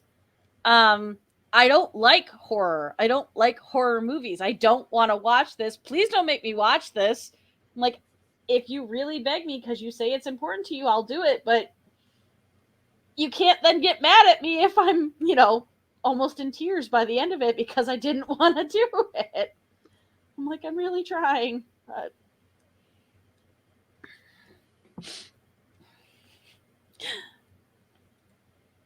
I've done the thing, and I'm sure you can relate because same sort of schooling, we can't go into a movie without analyzing it.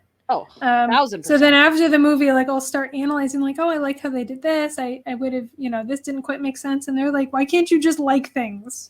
It's like, I'm sorry. This is how I like that. This is how I enjoy media, by like dissecting it afterwards. And it takes me a while to realize like, oh, right. You didn't need me to do that for you. I'm sorry. Oops. Yeah. And that always takes me like, feel like a jerk. It's like, I'm sorry.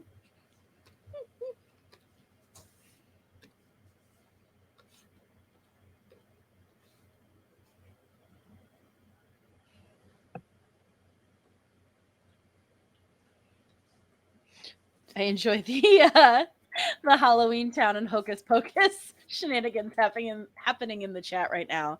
But yeah, Hocus Pocus, humongous part of my childhood. And I went back and rewatched it, and it was one of those where I'm like, objectively, no, probably not good. Still cracks me up, still makes me happy. That one didn't fade for me. That one is one that I have full nostalgia blinders on for 100% because I can't see how it's not a good movie. No. Like, yeah, it's a product of its time. But if someone tries to point out, like, well, this part doesn't make sense, it's like, no, yes, it does. It makes perfect sense. Yep. But I'm also seeing it with, like, years of analysis, and it's like, nope. Yep. This movie is perfect. Also, it was one of the ones that started my deep, deep love for Kathy Najimy. Like, Najimy? I can never say her name. But, like, I loved her so much. Like, she doesn't have a broom, so she rides the upright vacuum. I'm just like, I love this. This makes me happy.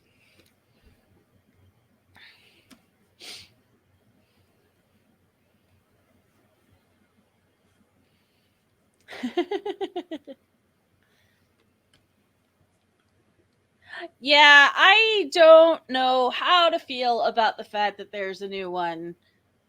I refuse to engage in any feelings currently. I don't know. It looks aged.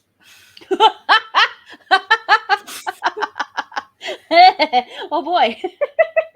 I'm not trying to say they all look their age, but graceful aging, I guess.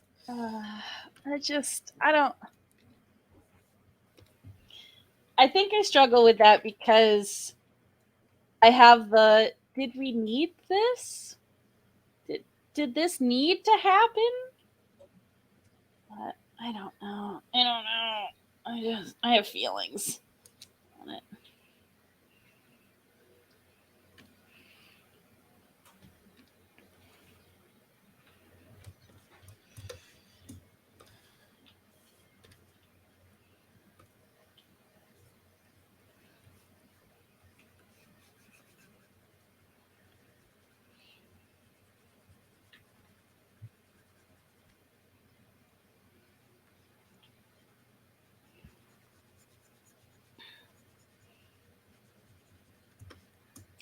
I enjoy how much specifically like movies and TV shows are made related to Halloween, just in from all ends of the spectrum, from like funny and silly all the way down to genuinely scary and all that. Like I don't know that it necessarily rivals the Hallmark Christmas movie collection, but Oh God, if it could though. I feel like out of all the holidays, it's the one that's making a bid for it. Oh, that would be nice, wouldn't it? There's like a tally somewhere that just records like, oh, Halloween's pulling through. Oh wait, no, Hallmark just released their like 25 Days of Christmas. Dang it, we were so close, you guys. It's 25 new movies. What did we do?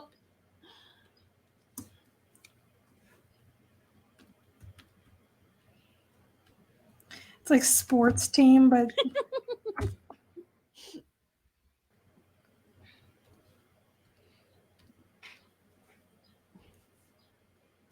Oh, that's interesting.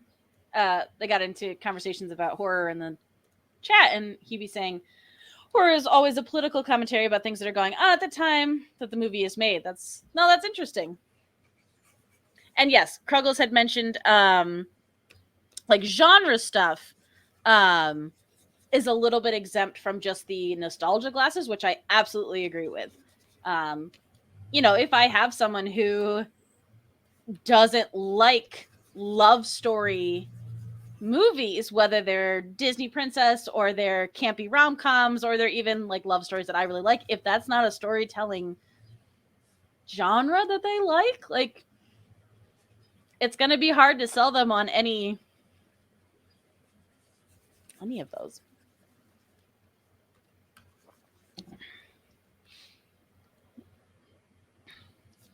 Yes, Hebe, mad that Halloween always gets relegated to 13 days of Halloween instead of 31. Yeah, that's some bullshit. Super Bowl.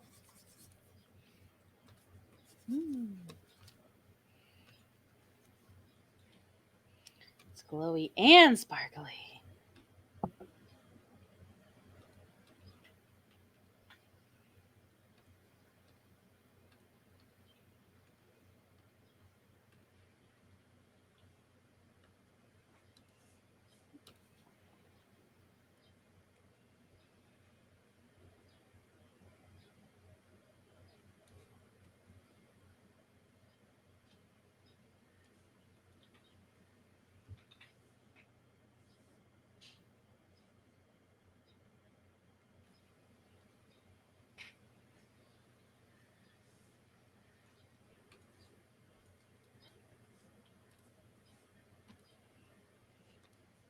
Funny enough, I'm still trying to think of a princess I hate. I did have a moment where I was coming back to, I'm like, oh yeah, I was trying to think of, and I even went into other like the Princess Diaries type stuff where I was like, no, all of those princesses were good. Like,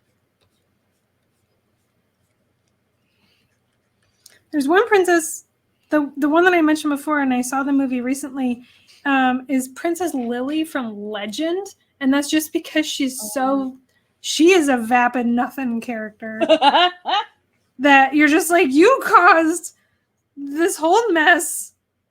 Go away. But then again, she's not supposed to be anything more than a vapid, useless character, so I can't necessarily. Yeah. It's hard to fault her for that. It's like, no, you did exactly what was written for you, but I can still be mad with you. Still not like you. Thank you, Hebe. I appreciate it. It was good.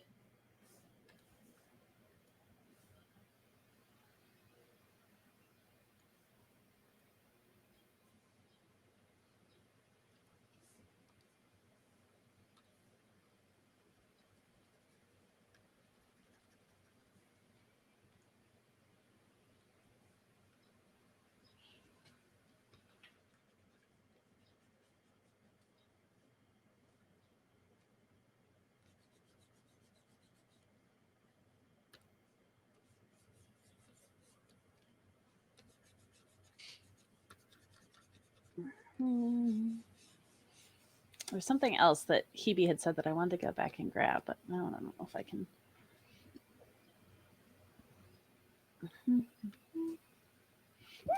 Excuse me.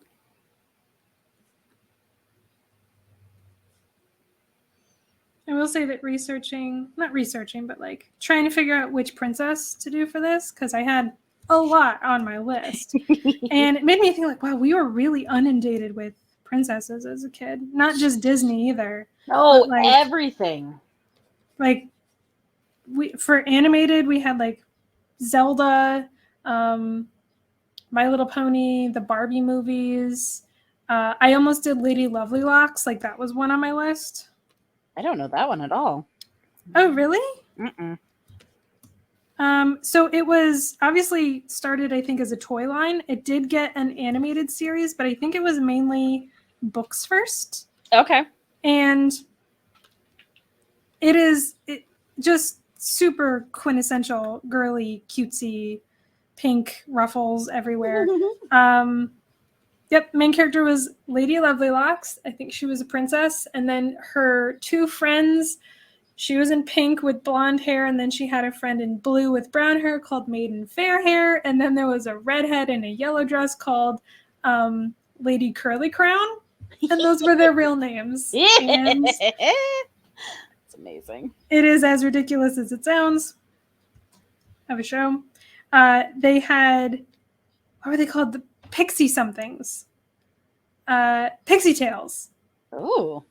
And they're just these little sprites that the idea with the toy line are these little plastic animals with super long hair, tails, whatever, and you clip them into their hair. So they're like I remember those. And then you can clip them onto their dresses, and you can clip them onto like various other things.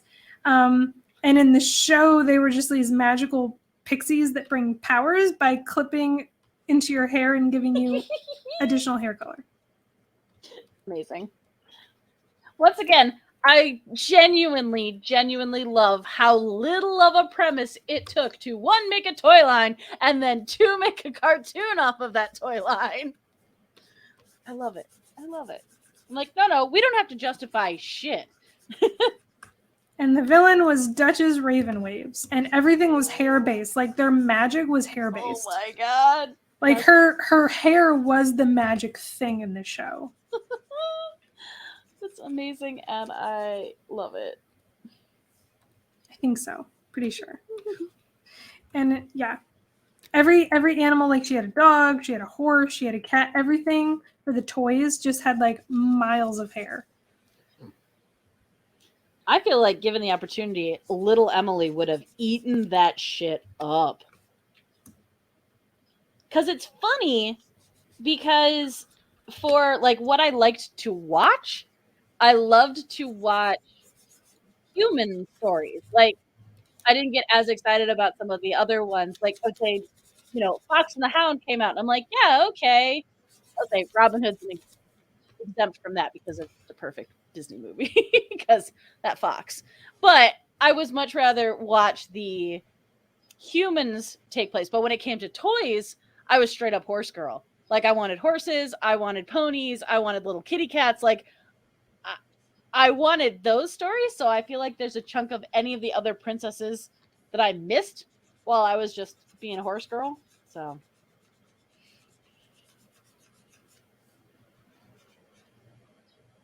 There was what is the show I'm thinking of that had nothing but horses? What am I trying to think of? I mean, there was a lot. Don't get me wrong. Yes. No, there was a lot of horse. Every generation has its own like new horse girl media. Yep. I'm trying to remember. It was Tanko and the Guardians of Magic. They had horses. I remember. That one, I only ever had the toys. Those toys were pretty good. Those toys were great. They had magnets all over them, and you could just like dress them up. You could magnet on their armor like they were warriors. Those were good toys. Those were great toys. I'm pretty sure I made my mom save them. I think they're somewhere in our house still. I was like, no, this shit's dope. I also realize, again, as we talk about this, is I was not allowed to watch a lot of TV. I think that's why I watched movies, because it was a set, like, here's an hour and a half that you get to watch. But I wasn't watching a lot of the other TV shows that were coming out related to princesses and all of that. Like, I loved My Little Pony toys. I don't know that I ever watched any of the My Little Pony media. Same. I never watched any of the original My Little Pony at all, but I had so many of those toys. And I feel like that wasn't a rare thing because you had cable. And I think we had kind of the same growing up situation where we just didn't have cable. Nope, super didn't. Super did not have cable. So, like, I would go to my grandparents because they had Nickelodeon. So anytime I knew something about a Nickelodeon cartoon is because I watched a fraction of it at my grandparents' house. Same. I had to go to like a friend's house if I wanted, and it'd be like, do you want to visit Rachel? Like, nope, I hate Rachel, but she has cable. Yep. Little Kristen was an opportunist, is what that was. Yeah. Also, I'm laughing because one of my closest friends growing up, her father was a minister at a very traditional church, I guess we'd say. They were not allowed. I think they were even stricter than my parents, which was impressive because my parents were pretty strict. So, like, she didn't have access to anything. And then the other friend lived far enough away, like, it was a whole thing to plan a play date, and we weren't allowed to watch TV. So, yeah, just pretty funny. Because I was like, man, I needed more. Like, I'd hear kids talk about, like, yeah, we watch this. And I'm like, how did you do that? I don't understand. Can I do that? Yeah. Little Emily had not figured out how to break rules. She was not on that.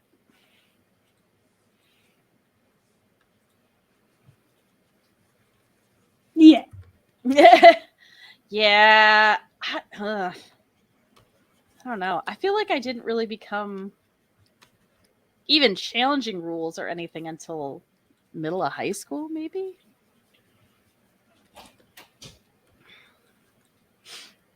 Come on there, honey. Yeah. All right, we're getting there. Just getting twirly. Ooh, I like the water or magic or whatever. Thank you. Effects. Whichever one we're calling that. So I want to go back, and this was a whole thought process I had that I did not vocalize. But in college, during one of our classes, Kia and I both, the premise of the assignment was you were given someone who had worked in some facet of the animation industry that you had to reach out to and connect with. Yes. And so there's still a part of me. One, the guy I got to talk to was dope and so nice, and I was so nervous, and he could not have been more pleasant and more wonderful. But I have these moments where I want to go back. So the people who did the effects animation for Swan Princess, so anytime the water, any explosions, any smoke, it's so good. And I want to reach out to them and be like, can I see more of your stuff? Like, tell me what else you did. These are so stunning. So that was my whole weird thought process to get to that. Like, I wish I could just talk to them. Was that who you had? Was someone from the Swan Princess? Or are you just saying, like, oh, you wish you could do that like we did now in as college? an adult, I wish I could. After just watching it, like, I'm like, I don't know what these people are up to now. They're probably retired, but I want to talk to them. No, the gentleman I talked to worked on the TV show Hi Hi Puffy Amiyumi.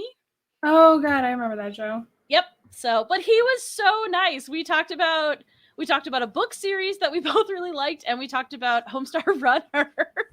So, no, he was incredibly polite and friendly and kind. Lucky you. Yeah, I lucked out, and I felt bad because I think he was almost I want to say his role was like, I think he was a voice casting director or something. Like, he didn't actually do any art, which I thought was so funny. I was like, how did I end up with somebody who didn't do art? But yeah, I at least got one that was able to be contacted and was willing to speak with me. Nope, not me. I even remember his name. His name is Tim Van Wheelen Daly. And I got his college professor. I got his mom. I got he unfortunately did not have any job in the animation industry. He had just done a short film that had won some sort of award. So it wasn't like I could contact like the animation studio and they could give me any information or anything like that. It was just purely he did this one thing and then he never did animation ever again in his life. And it wasn't even that good of a thing. And yeah, he didn't even go to college for animation, but I did message his professor. And his professor was like, what is this for? Yeah. Why do you want, like, especially, why do you want to talk to him? He's like, it wasn't my choice, man. It wasn't my choice. Could you give me someone else that I could bring back to talk about? I remember the instructor that assigned this project to us, I remember even telling her, like, here's my situation. I am keeping you updated on this. But the whole point of the project was, like, you have to contact them. Whatever method, you have to do it. And in the end, I did not. I never got an email, never got a letter, never got nothing. And I still somehow passed that, even though you're supposed to fail, because I made a really funny video coming up with reasons why. Like, I think I hypothesized he might have died. I feel like I remember that. Were we in the same class? I think we did have a lot of classes together, I remember. Yeah, because as you said that, I was like, I feel like I remember that. Either that or Randall gave me a very direct account of it, which is what I'm remembering. I did not have that class with Randall. I know that. Okay. Yeah, man. Because I had a weird scheduling thing where they kept putting me in the wrong classes, and I kept taking classes that I wasn't supposed to take yet. Yeah. Which is actually how you and I met, was in a lighting class that I wasn't supposed to be in. Yep. Yeah. Anyway. A+ to our school, once again. Yeah. So much administrative wins. Aw, thank you. Randall says these look incredible. It's super soft. We're not even going to worry about shading. What is shading? What is shading? What is shading when all you have to worry about is highlights, lowlights? But also, like, looking back on that assignment now, I understand it. And, like, no, this could be a really good resource. But also, how friggin' weird and creepy was it for a whole bunch of college students to just be like, early days of the internet, tracking down people's like home phone numbers and home email addresses and being like, hi, you don't know me, but I want to ask you some questions. I'm like, this is insane. We're lucky anybody responded to us. I actually kind of feel the opposite. I feel like we only could do it because back then the internet wasn't as scrupulously guarded and it wasn't a whole like, oh, make sure you don't talk to strangers online. And I think we could only get away with it back then. Because nowadays, while it would be easier to contact them, it would be, I think there's too much of a barrier now between like, I am lowly and you are successful. Please talk to me. And back then it was like, hey, I'm a rando stranger on a message board. Let's be friends. I don't know. It feels like it was easier to be in communication with random people back then. And now you almost need a lead in, like you need an introduction. Yeah. Maybe that's just me, but like when it comes from being in the industry now, even in the industry, I still don't have the courage to like go up to people and say, hey, we are literally the same level, but you do this thing I love and I'm not worthy to be in your presence. Does that make sense? It does. No, it absolutely does. I want to make sure that it's not just like a weird me thing that I'm projecting. And I assume so much of what I do now is just weird me things because I'm like, oh, I'm so much stranger than I think I ever realized, which is fine. I will say there's an interesting thing about Comic-Con, and for a chunk of time when I was going around and really actively doing a lot of cons and talking to a lot of artists that I really admired and really respected and just followed their work like crazy, consistently finding people who were kind and humble and willing to talk to you. And I'm trying to think, I want to say this without sounding like an asshole. Like, if you could just be normal to them and talk to them like a human, you would get a human talking back to you. And that was really refreshing from people who, I put on a pedestal of godlike art that they make. And so, the one guy who I respect so much, we ended up getting segued off of art and we talked about motorcycles because he's a huge motorcycle person. And like, it was one of those where I was able to get past my nerves enough to just talk. And that was really cool. So I think my comfort in contacting people and kind of cold calling people now is much better, but I'm realizing I think all of this is just tied to current Swan has not a ton, but more confidence than high school and college Swan did. High school and college Swan had zero confidence, and current Swan at least has like 4. I have a 4 for confidence. It's not a high score, but it's a better score. I don't get a negative multiplier off of it now. I don't take damage from my lack of confidence. I like that. I don't take damage from. Man, isn't that a truthful saying? Right? Yeah, so many years of taking damage from my lack of confidence.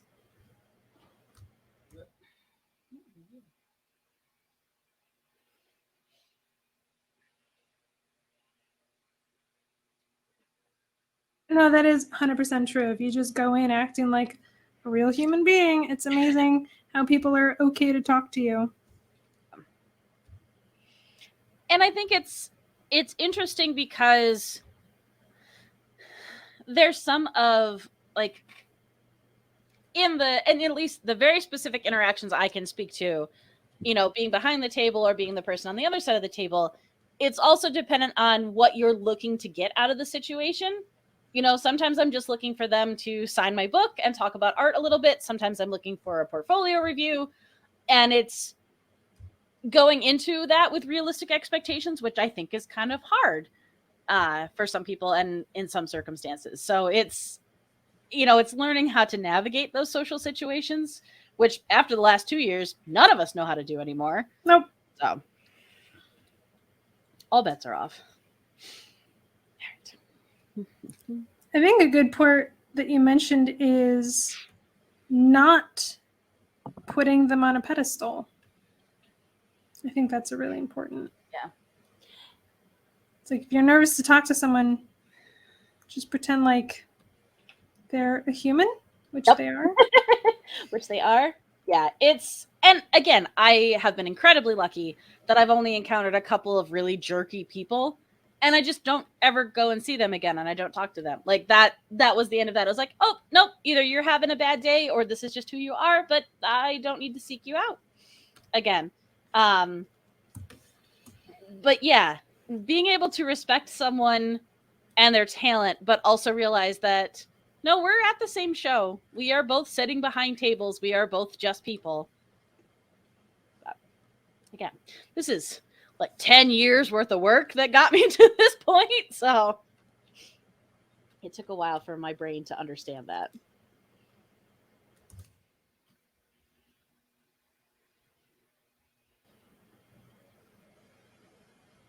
Humans are scary. Yes. Humans are very scary.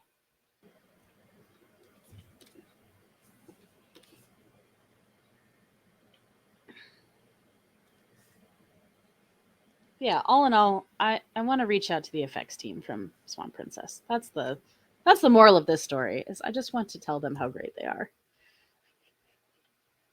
It's a film from 25 years ago, but y'all really just killed it. Merida. I like Merida. Really? I don't dislike her. I think it's the same thing as like I have nothing wrong with anything that I just Okay. No, that's interesting. I don't know who that movie was made for. Because I don't quite get the point of it. Because I thought maybe because all the advertising originally, I thought it was going to be something so completely different and like this mystical, shrouded in mystery. And it's like, oh, it's Brother Bear, but Mother Bear. But Mother Bear.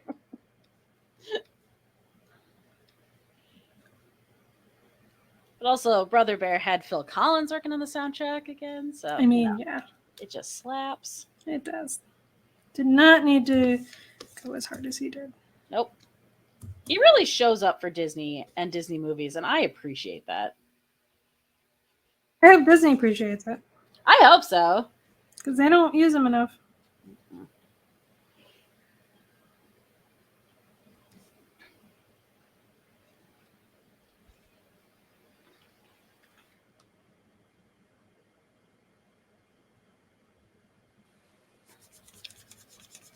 I did not like the new live action Cinderella. I have no issue with the original Cinderella. I do not like the new live action Cinderella. I will admit I did not watch it. Not because I dislike Cinderella as a story. I am personally struggling with the live action remakes of classically animated movies that I really love. Oh, 100%. I mean, that alone is enough reason not to watch it. Yeah. Well, and I think it was a YouTube video, but also I'm drawing on the wrong layer. YouTube video, but also an article, and it was talking about how, specifically to The Lion King, which just cracked me up that they were remaking it, because in that one I was like, no, but you hit it. You hit perfection. The Lion King movie is just perfect. Why would you ever mess with it? You can't get better than what you did. Sorry. Right. And so what they were saying is the 3D version is visually beautiful. You stop that movie at any point, it looks like a National Geographic, photo winner. Sure. Still frame. But one of the beautiful things about why that original animated movie works so well is because of the exaggeration and because of the characters. And their point was, you can stop the original animated movie at any point, and because of the use of exaggeration in the characters' faces and the colors, you can tell exactly the mood of the scene. Is it happy in the jungle with Timon and Pumbaa? Is it sad and scary after the wildebeest stampede? Like, you can see all of that. And so to strip away that level of animation and exaggeration, the characters are lost in the new 3D one because you don't have any of that. And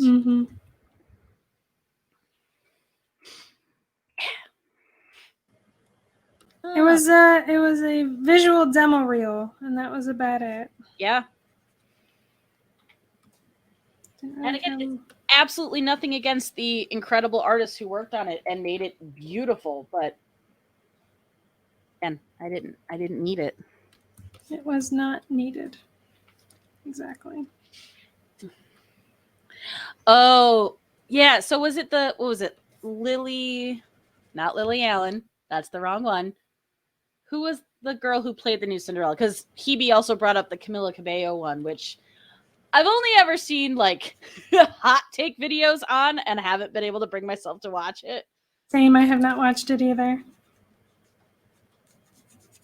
Was the one that circulated for a while. Was like, whoever did the auto-tune on Camila Cabello, they did you dirty. But there was it must have been on TikTok because that's where I live now. But there was a costumer, and she was talking about how frustrated she was. Lily James, thank you. About how just in the costuming of it, Camilla wears a tight corset bodice that doesn't fit her. Like, yeah. And I'm just like, oh no, from a costuming standpoint, that's so frustrating.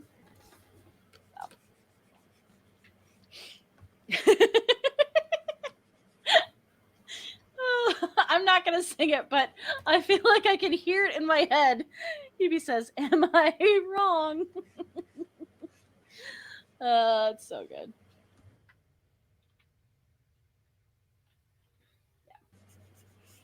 I also did not watch the new live action Beauty and the Beast. Didn't do that one. Although I feel like, so my favorite story from that is some of my friends and my mom and my sister went to go see that movie. I did not go. I think I was actually working, or I had some reason that I didn't go. And they're in the theater, and like some crazy stuff has happened, but nothing has really fazed my mom. And there's a scene where Gaston steps over the stone like garden wall and steps on the flowers in her garden, and my mom audibly gasps at it. And I was just like, that's the most amazingly pure mom thing. I love it so much. She's like, my petunias. No, not my flower. How could you? So I'm pretty sure at that point, Mom was just ready for Gaston to perish because she's like, no, he deserves it. The movie's set seemed like such a missed opportunity because it was so reminiscent of like the Roger and Hammerstein set from, again, the Brandy 1997, with everything just being a little too big, a little too overdone,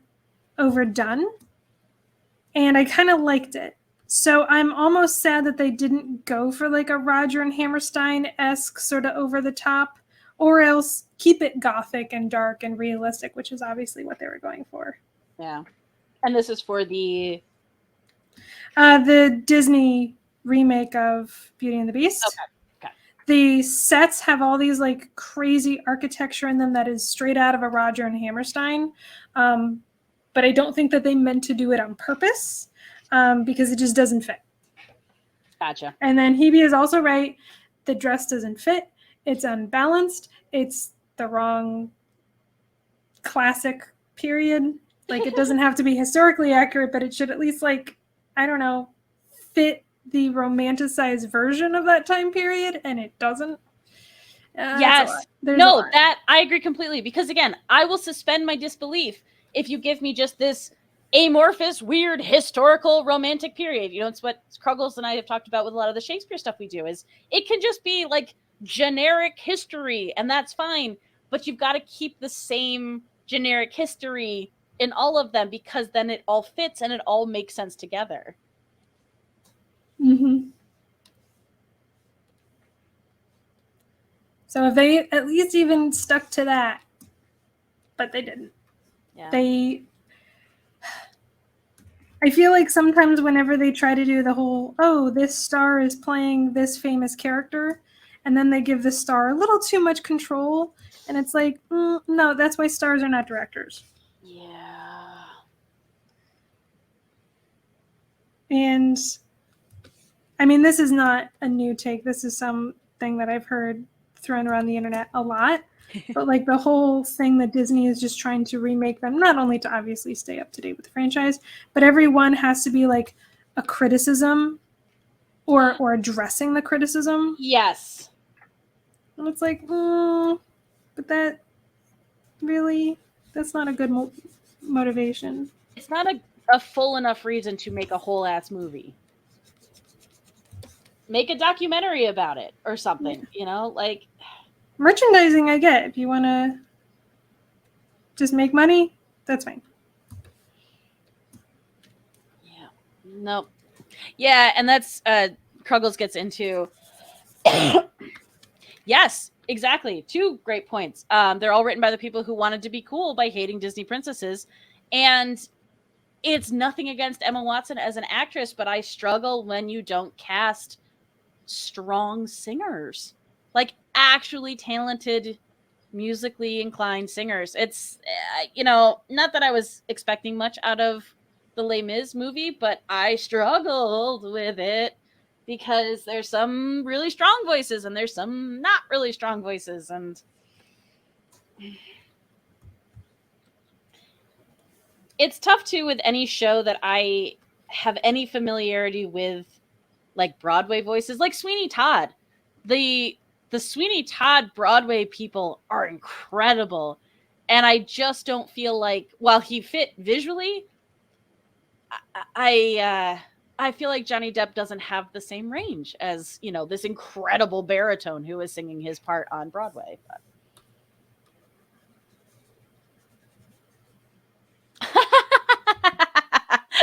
Kirkle says, I hate Amanda Seyfried. She's my least favorite Disney princess.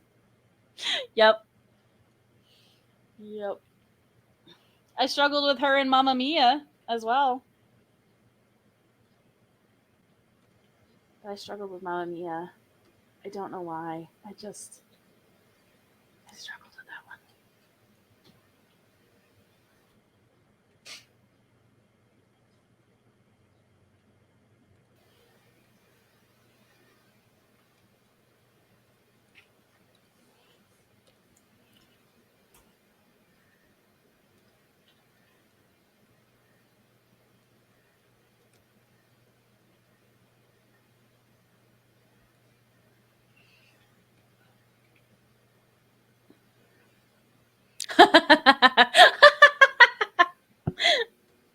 uh, Girl says, I love Mamma Mia, but still the warble on her is pick one note.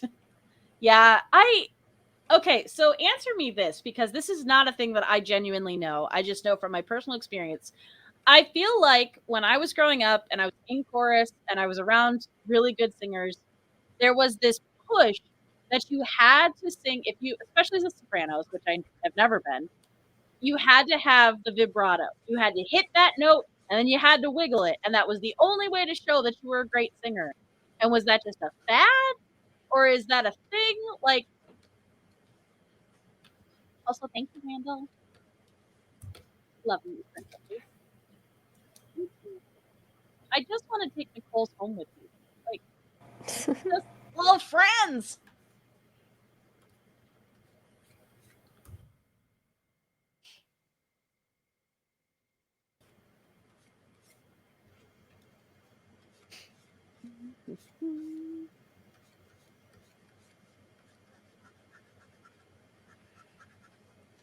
I'm not a good singer either, so I didn't know. But I didn't know if it was like trends in animation or trends in storytelling. If like for a while it was the must vibrato, only way to sing.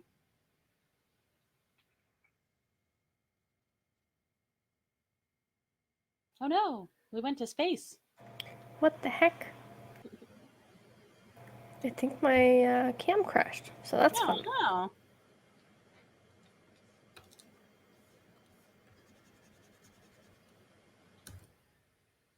Day for technology. I feel like it's been, I'm just waiting now. I'm like, oh, what's mine gonna do? Everybody else has gotten to have some fun. Quote unquote. Fun.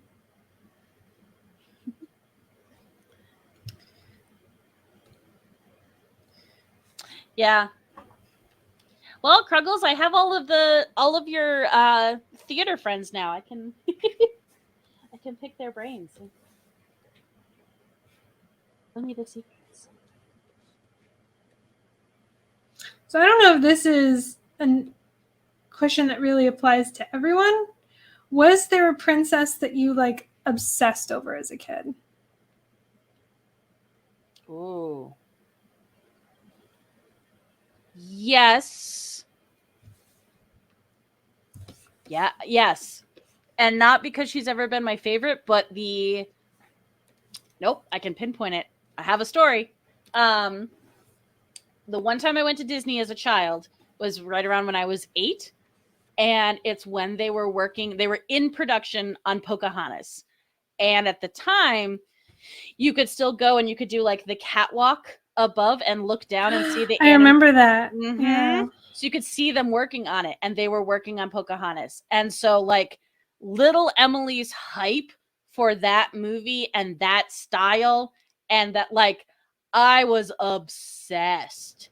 And again, it's not even my favorite movie, but just I was so obsessed with Pocahontas and with that. And I remember when we went to Jamestown and I was reading the plaque about her, and as I got older, learned more about her, I was like, oh wow, Disney, you weren't even telling the same story. You were just flat out making shit up. But yeah, I was obsessed. That's actually super wholesome and really cute. Oh, thank you. Once in a while. Little Emily was really cute. Adult Emily is just, the lecherous creature, but little Emily was cute. I don't know. It's just like a really wholesome little like, because it's a historical figure, so it just, I don't know, makes it super nice. Yeah, it was, and I've always loved history. It was very cool to go there to like walk around on the the places where these historical buildings had been, and learn all about that part of it. And I did what I'm realizing now is my like hyper focus, and then wanted to learn everything I could and all the history of it. So it was cool. Shock, little Emily was a nerd. Weird. Gasp. I know.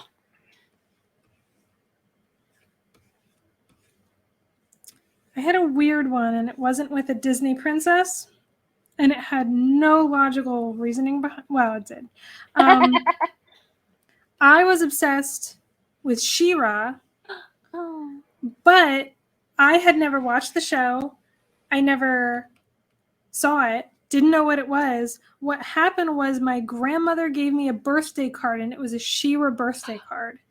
And I didn't even know what the show was. And all of a sudden, it was just this like lady with a sword and a cape and a crown. And I was so into it as a little kid. And I was obsessed with this birthday card and this character. And without ever even having watched She-Ra, I would like, you know how little kids do, like pretend you're that character. 1000%. Yeah. So I did that. And then finally I remember, because, okay, kids, back in the day, we used to have VHSs. And if you didn't own one, you had to go to a store and you had to rent one. So I remember, and it was not a VHS rental store like Blockbuster. It was like our local drug mart, because this was before Blockbuster. And they had She-Ra. And I got to, I begged my mom, and she's like, I don't know if you're old enough for this. Like, you know, it's got fighting and monsters and swords, and I'm worried you're going to be scared. And I'm like, no, I'll be brave. I promise. I just want to see the princess. And then I watched She-Ra, and it was not at all what I thought it was. It was the first season, the first, you know, her little origin story or whatever. And it didn't disappoint. It was just like, yeah. I thought it was something else. Yep. I remember being a little disappointed with the She-Ra back then, but it never stopped like my little obsession. So like when She-Ra was remade, I was super into that. And I feel like that at least gave you some vindication, but also some like, thank you. Yeah, thank you that they made it. Yeah. But that was always just kind of a funny. I was obsessed with She-Ra, and like little kid drew her everywhere, and just like. I love that. We've got, in all caps, we've got Ariel from Randall, and we've got Belle from Kruggles. So I like it. Okay, Nicole, what do you think? Did you have an obsession? I don't think I was ever obsessed with princesses. I was a very ungirly girl. I think, honestly, I can't even remember what I was obsessed with when I was like small. I don't think I was obsessed with anything, which is kind of sad. I don't think so. Because I don't think any of these childhood obsessions were healthy. Like, I just want to put that out there. But it's something you're passionate about and something you like. And princesses I'm just were my anti-drug. Yep. Yeah, I just got nothing. I honestly, like, the first obsession of mine that I can remember was when I was about 12. And this was probably not good for how young I was, but I got really into punk rock music and really into Green Day. Aw, I think that was my first obsession, which is really interesting. See, Nicole, it just means that you're so much cooler than the rest of us. I guess. I was never a punk rock kid. I became a heavy metal middle schooler, but only in private. So I was not that cool.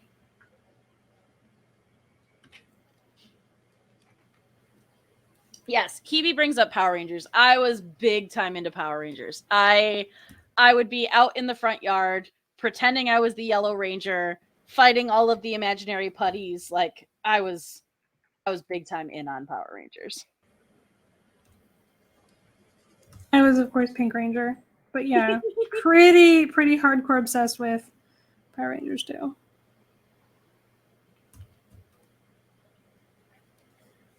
That's not the right color at all.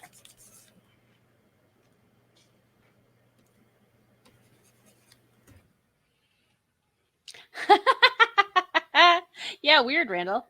Says I was also obsessed with some obscure moon princess chick. Not sure what that's all about. I bet it's just a phase. Don't worry, you'll get over it. It's fine.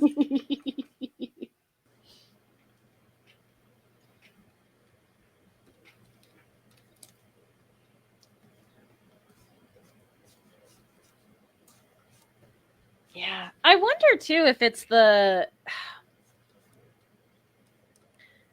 like Kia was talking about with having a whole imagined world of what we expected She-Ra to be. Because, well, like, we were definitely inundated with toys and the cartoons related to them. There was still not as much information available. So I feel like we were left to our own crazy imaginations to tell more about these characters. And I feel like that has changed some. Oh, 100%. Actually, I think that's why, because we had even been saying, like, we were more familiar with the toys on a lot of things, like Lady Lovely Locks. I had never seen the show, but had, like, just shelves of toys from that franchise. And then I finally watched the show and I'm like, oh, this is boring. My stories that I come up with for these characters are so much better. Which is probably, now that you think about it, why a lot of our generation went towards writing fan fiction or doing fan art. But yeah, definitely there was this ownership we took. I think that was what you're kind of getting at. Yeah, no, absolutely. So, and especially in comparison to, you know, we'll say the world that Nicole came into versus what we were doing. So, I was really big into fan fiction.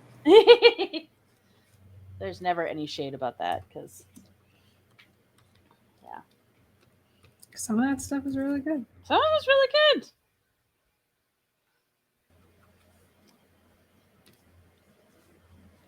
And I also wonder,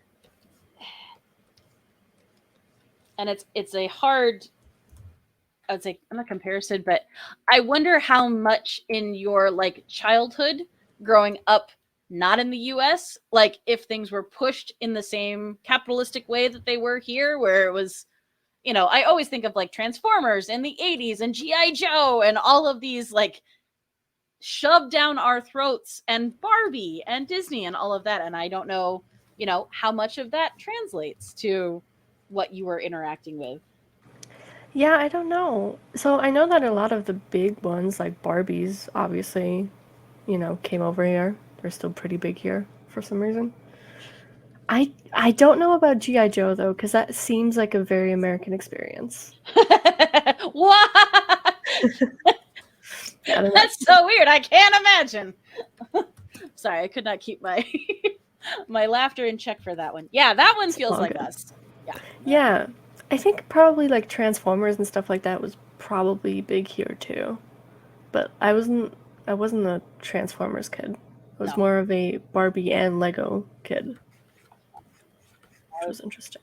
I was a hardcore Barbie kid. I was never a Lego kid. So I was very much Barbie and ponies. Super Lego, Barbie, more than Barbie though, My Little Pet Shop. Oh, another My Little Pet Shop. Yep. No, when they started making the posable Disney Barbies, done. I was done. I wanted all of them. I'm like, give them to me. I need them. I'm too old for this, but I need it. So, did you ever partake of the Rainmaker Barbie animated movies? No. I missed that, and I don't know how. They were a little after our time. I remember I only watched them because I was babysitting, like in high school, kids, and obviously the easiest way to babysit kids is to put on a movie. I got paid for that. Hooray! Hooray! But yeah, so they were by Rainmaker, which is the same studio that did Reboot. So after Reboot, they did Barbie movies, and they did a lot of them. And I think they're still doing them, actually. I'm pretty sure. So they're kitschy. And I know that a lot of people have nostalgia for the Barbie movies like we have for stuff of our time. Which is kind of interesting to see other people's nostalgia. It's like, yes, we're not the only ones. You must suffer too. Happy weekend, Simkin. Thank you. Yes, Guardian Randy mentions the new Barbie movie. I'm so curious about that one. Also, I love this idea. Kruggles was a Lego horse combo girl, and I like that. Yeah, I don't know why Legos never landed for me as much. Were you a very girly girl? Up until middle school, absolutely. Because I think Lego came out with like the really girly stuff in like, I think you would have been maybe in high school. If it was the I'm early younger 2000s, than you, I'm sorry. yes. If it was the early 2000s, I was in Yes. high school. I'm doing the math. Yeah, they came out with a line called Belleville, which was all like princess and castles and stuff, which was most of my Lego collection when I was a kid. Yeah, So I would have eaten that shit up. Oh yeah, it was pretty. Yeah. I still have some of it. Yeah. I had some of that for our generation because I remember I had like a Lego that was like a lighthouse. Ooh. It wasn't like yet the village. It was just like a beach scene, but it was a lighthouse, and I was like, oh, that's pretty cool. Yeah. Yeah. They had like I forget what it's called. They had one, but that was before any of our time. I think that was like in the 70s maybe. But they discontinued that, and then we had nothing for a while. But like, yeah, there was the odd set here and there that could have been girly, but like nothing huge. Yeah. I think too, for me, and I miss this part of myself, and I don't know when it. No, I do know when it changed. I can't pinpoint a specific moment, but the just oppressive, terrible nature of middle school, I'm pretty sure, is when it killed it for me. But as a kid, I just constantly remember having all of these stories in my head, and I was telling the stories with my Barbies. They were going on adventures. The ponies were going on adventures, and they were always like these epic things. And I think I never had time to build the scenery that this was taking place in. I think often because I was like outside playing with them and doing all of that, or going on adventures with my dad. So there was a limit to what I could bring with me, but I just remember spending so much time living inside my imagination with that the idea of building the structure seemed like it was going to take too much time. And that's not, like, the story is moving. We've got to keep moving with it. But yeah, I miss that unbridled openness of storytelling, because I got to high school and it was gone. I still had the creativity, but none of the willingness to imagine like that anymore. So I think that's why I got into drawing, is because, like you're saying, storytelling, and it's like, yeah, but I'm not telling it right, and it's not, so I'm gonna draw it. Yep. I need to draw this. And my need to draw was never the buildings, it was never the scenery, it was always the people. And that's why I would constantly destroy my paper dolls, or even like little drawings that I would make, because I'd want them to move, and I'd want them to essentially animate like the shows I watched. And so I'd constantly like bend them and move them, and then, they're paper, so they fall apart.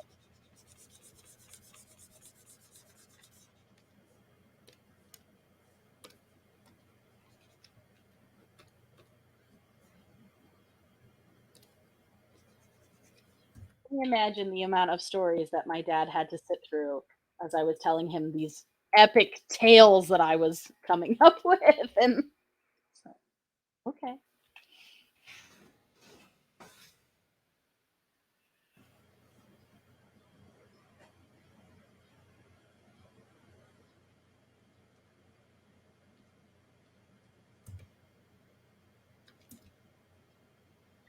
I think it's why it scares is the wrong word, because that's too much, but it makes me a little bit sad when I talk to some of the students that I have now, who, I don't know if it's from a lack of practice or just not how these kids are built, but it seems fewer and far between to find the kids who really have that same, like, just imagination that just goes. I run into a lot of kids who I think want to be creative, but frequently run into, like, I don't know what to draw. Show me something to draw, and then I will draw it, which is fine. But it was just I was like, okay, now what do you want to do with this character? I don't know. I was like, so I don't know if it's just a change in times, or the certain kids that I've interacted with, it's interesting to me though. I don't know if it's the way obviously with your kids, but I knew for me it had a lot to do with like, oh no, I know what I want to draw. I'm not going to draw that in front of you, adult person who could get me either in trouble or would judge me. Yep. I was talking to my friend yesterday, and I was talking about how, some of the students that I have are very comfortable drawing really violent stuff. And he's like, oh, like, is that stuff you're worried about? I'm like, honestly, I'm not, because they're telling stories with it, which got the most wonderful look from him. I was like, okay, hear me out though. Like, if a kid is just drawing like a vicious scene to just draw that, then I'm worried. But if you're telling a horror story or a creepypasta, which so many of them seem to like anything a la Five Nights at Freddy's, like, this is the media they're consuming. This is the stories. These are the stories they want to tell. And I was like, as long as you're telling a story, like, think about the character, think about what makes it scary. Like, how do you do these things? Like, I'm still going to encourage that because you're still utilizing good storytelling. It's not a story I would tell or want to read. But what up, Beard Warrior? Hello. It's interesting.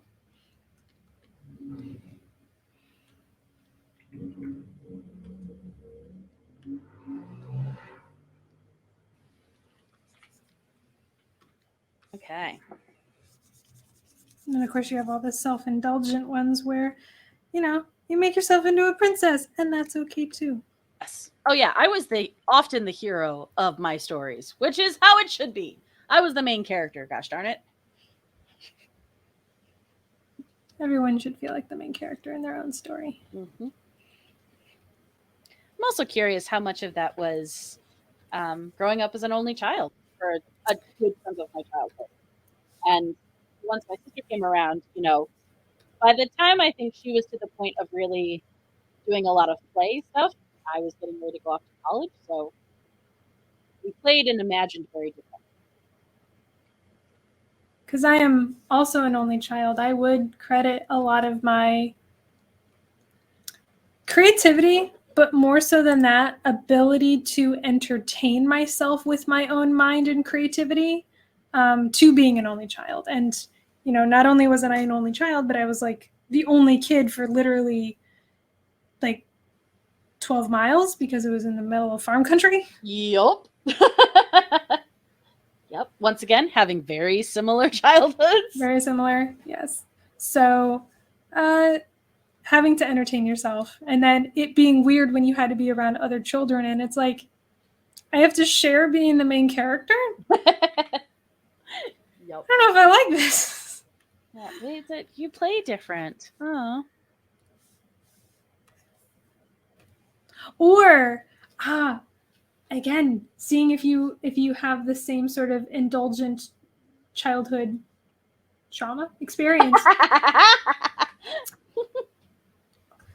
Being frustrated when kids wouldn't follow the narrative of the play that you were doing. So if you're doing a play, you're like, well, we have to follow the narrative of whatever. We could make up a story, but it still has to have like a 3-act structure with like rising action. And then they're like, no, I'm going to go over here and fight pirates. And it's like, we're not at that point in the story yet. Or relatable to anything. Just ask. And the willingness to just abandon the story and go off and do something else. I was like, but I want to see how this plays out. Like, I'm invested. I didn't finish the thing. Don't you want to do the thing? No. Okay. Oh, so this is good. This is good feedback. So Kroggles is a middle child and says it goes both ways because growing up a middle child, I was also always the princess hero of my stories, which is awesome. And very, very able for my imagination to keep me company. And oh my God, yes, I know the way the story has to go. And why don't you get it? Yeah. Yep. Yeah, there's an interesting nature to cooperative imaginative play. And yeah, it's fascinating to me.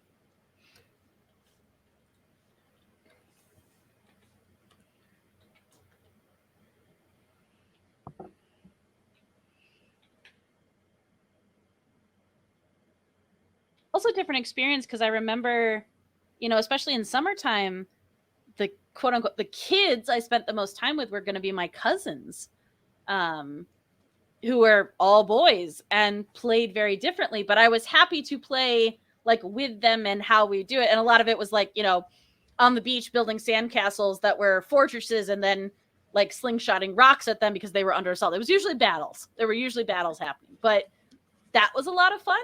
So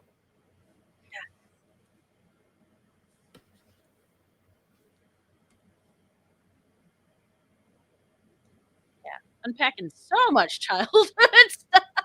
Apparently, didn't mean for this to go that direction. It's good. It's good. Therapy and princesses. What more can you ask? Well, that's nightmare fuel. Princess therapy. Princess therapy. All right.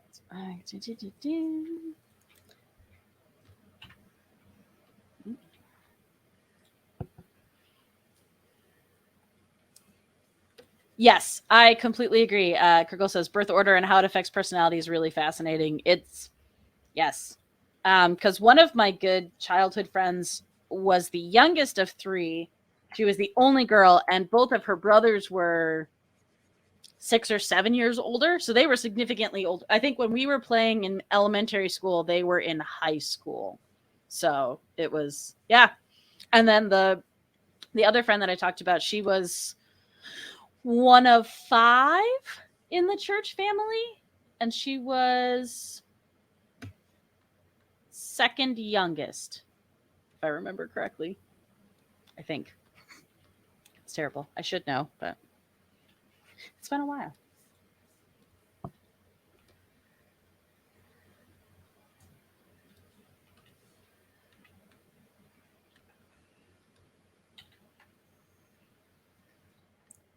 Other kids did not like it when you were genre savvy.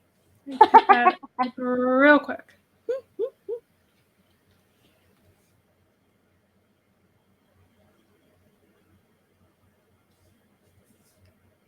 Yes. So I've talked about it before, but Kruggle's in chat, her husband Mike, and our other friend Tony P. We are all on a podcast together, and it has been very interesting at times talking about our childhoods and growing up and just the vast differences that we all experienced. But yes, between Kruggles and Mike, very, very different family situations. But interesting that they have a lot of similar behavioral response to it. So again, fascinating to me. Okay. Almost in like a anthropological way, like fascinating. Like, wow, yes, I never can even imagine what it's like having a brother or sister. So tell me, describe it to me. Yeah.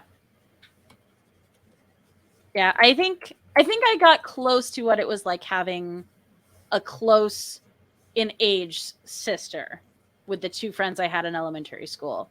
But because I didn't see my cousins that much, and because they were both boys who were, all of them are boys and they're all younger than me, the idea of having an older brother is very foreign to me. That's one I just can't imagine. Because even growing up at the firehouse, and I always refer to it as having so many older brothers, they were adults. Like, they acted like children, but they were actually adults. So they were, they treated me like a little sister, but not enough to actually kind of understand, what it was like to have a brother.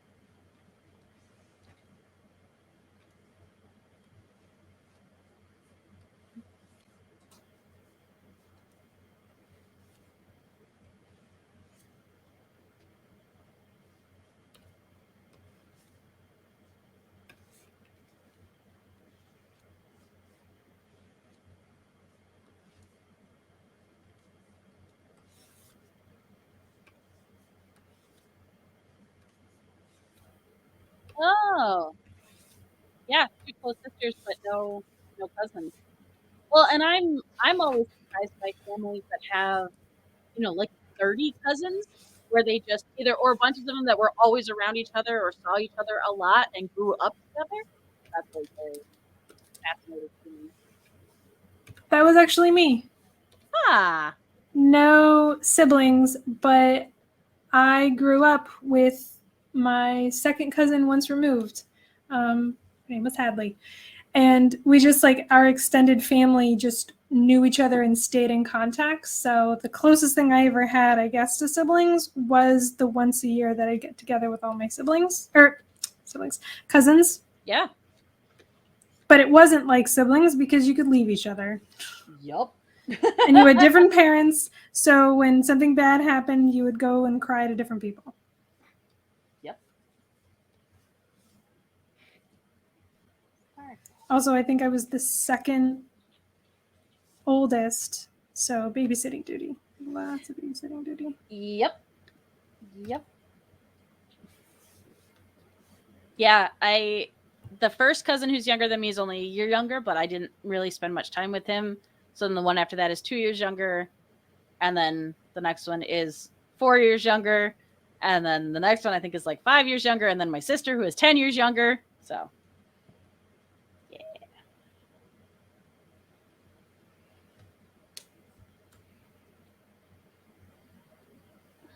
Oh, yeah, it's sparkle brush time. Yes.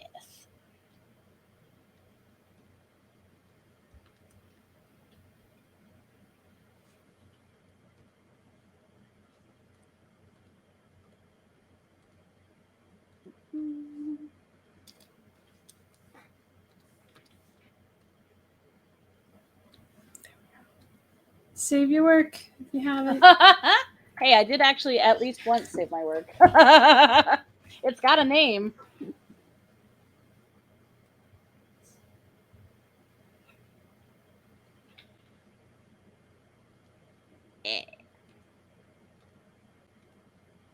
I'd originally put the gradient behind it just as I don't want to work on a white background, but I kind of like it and I think I'm going to leave it.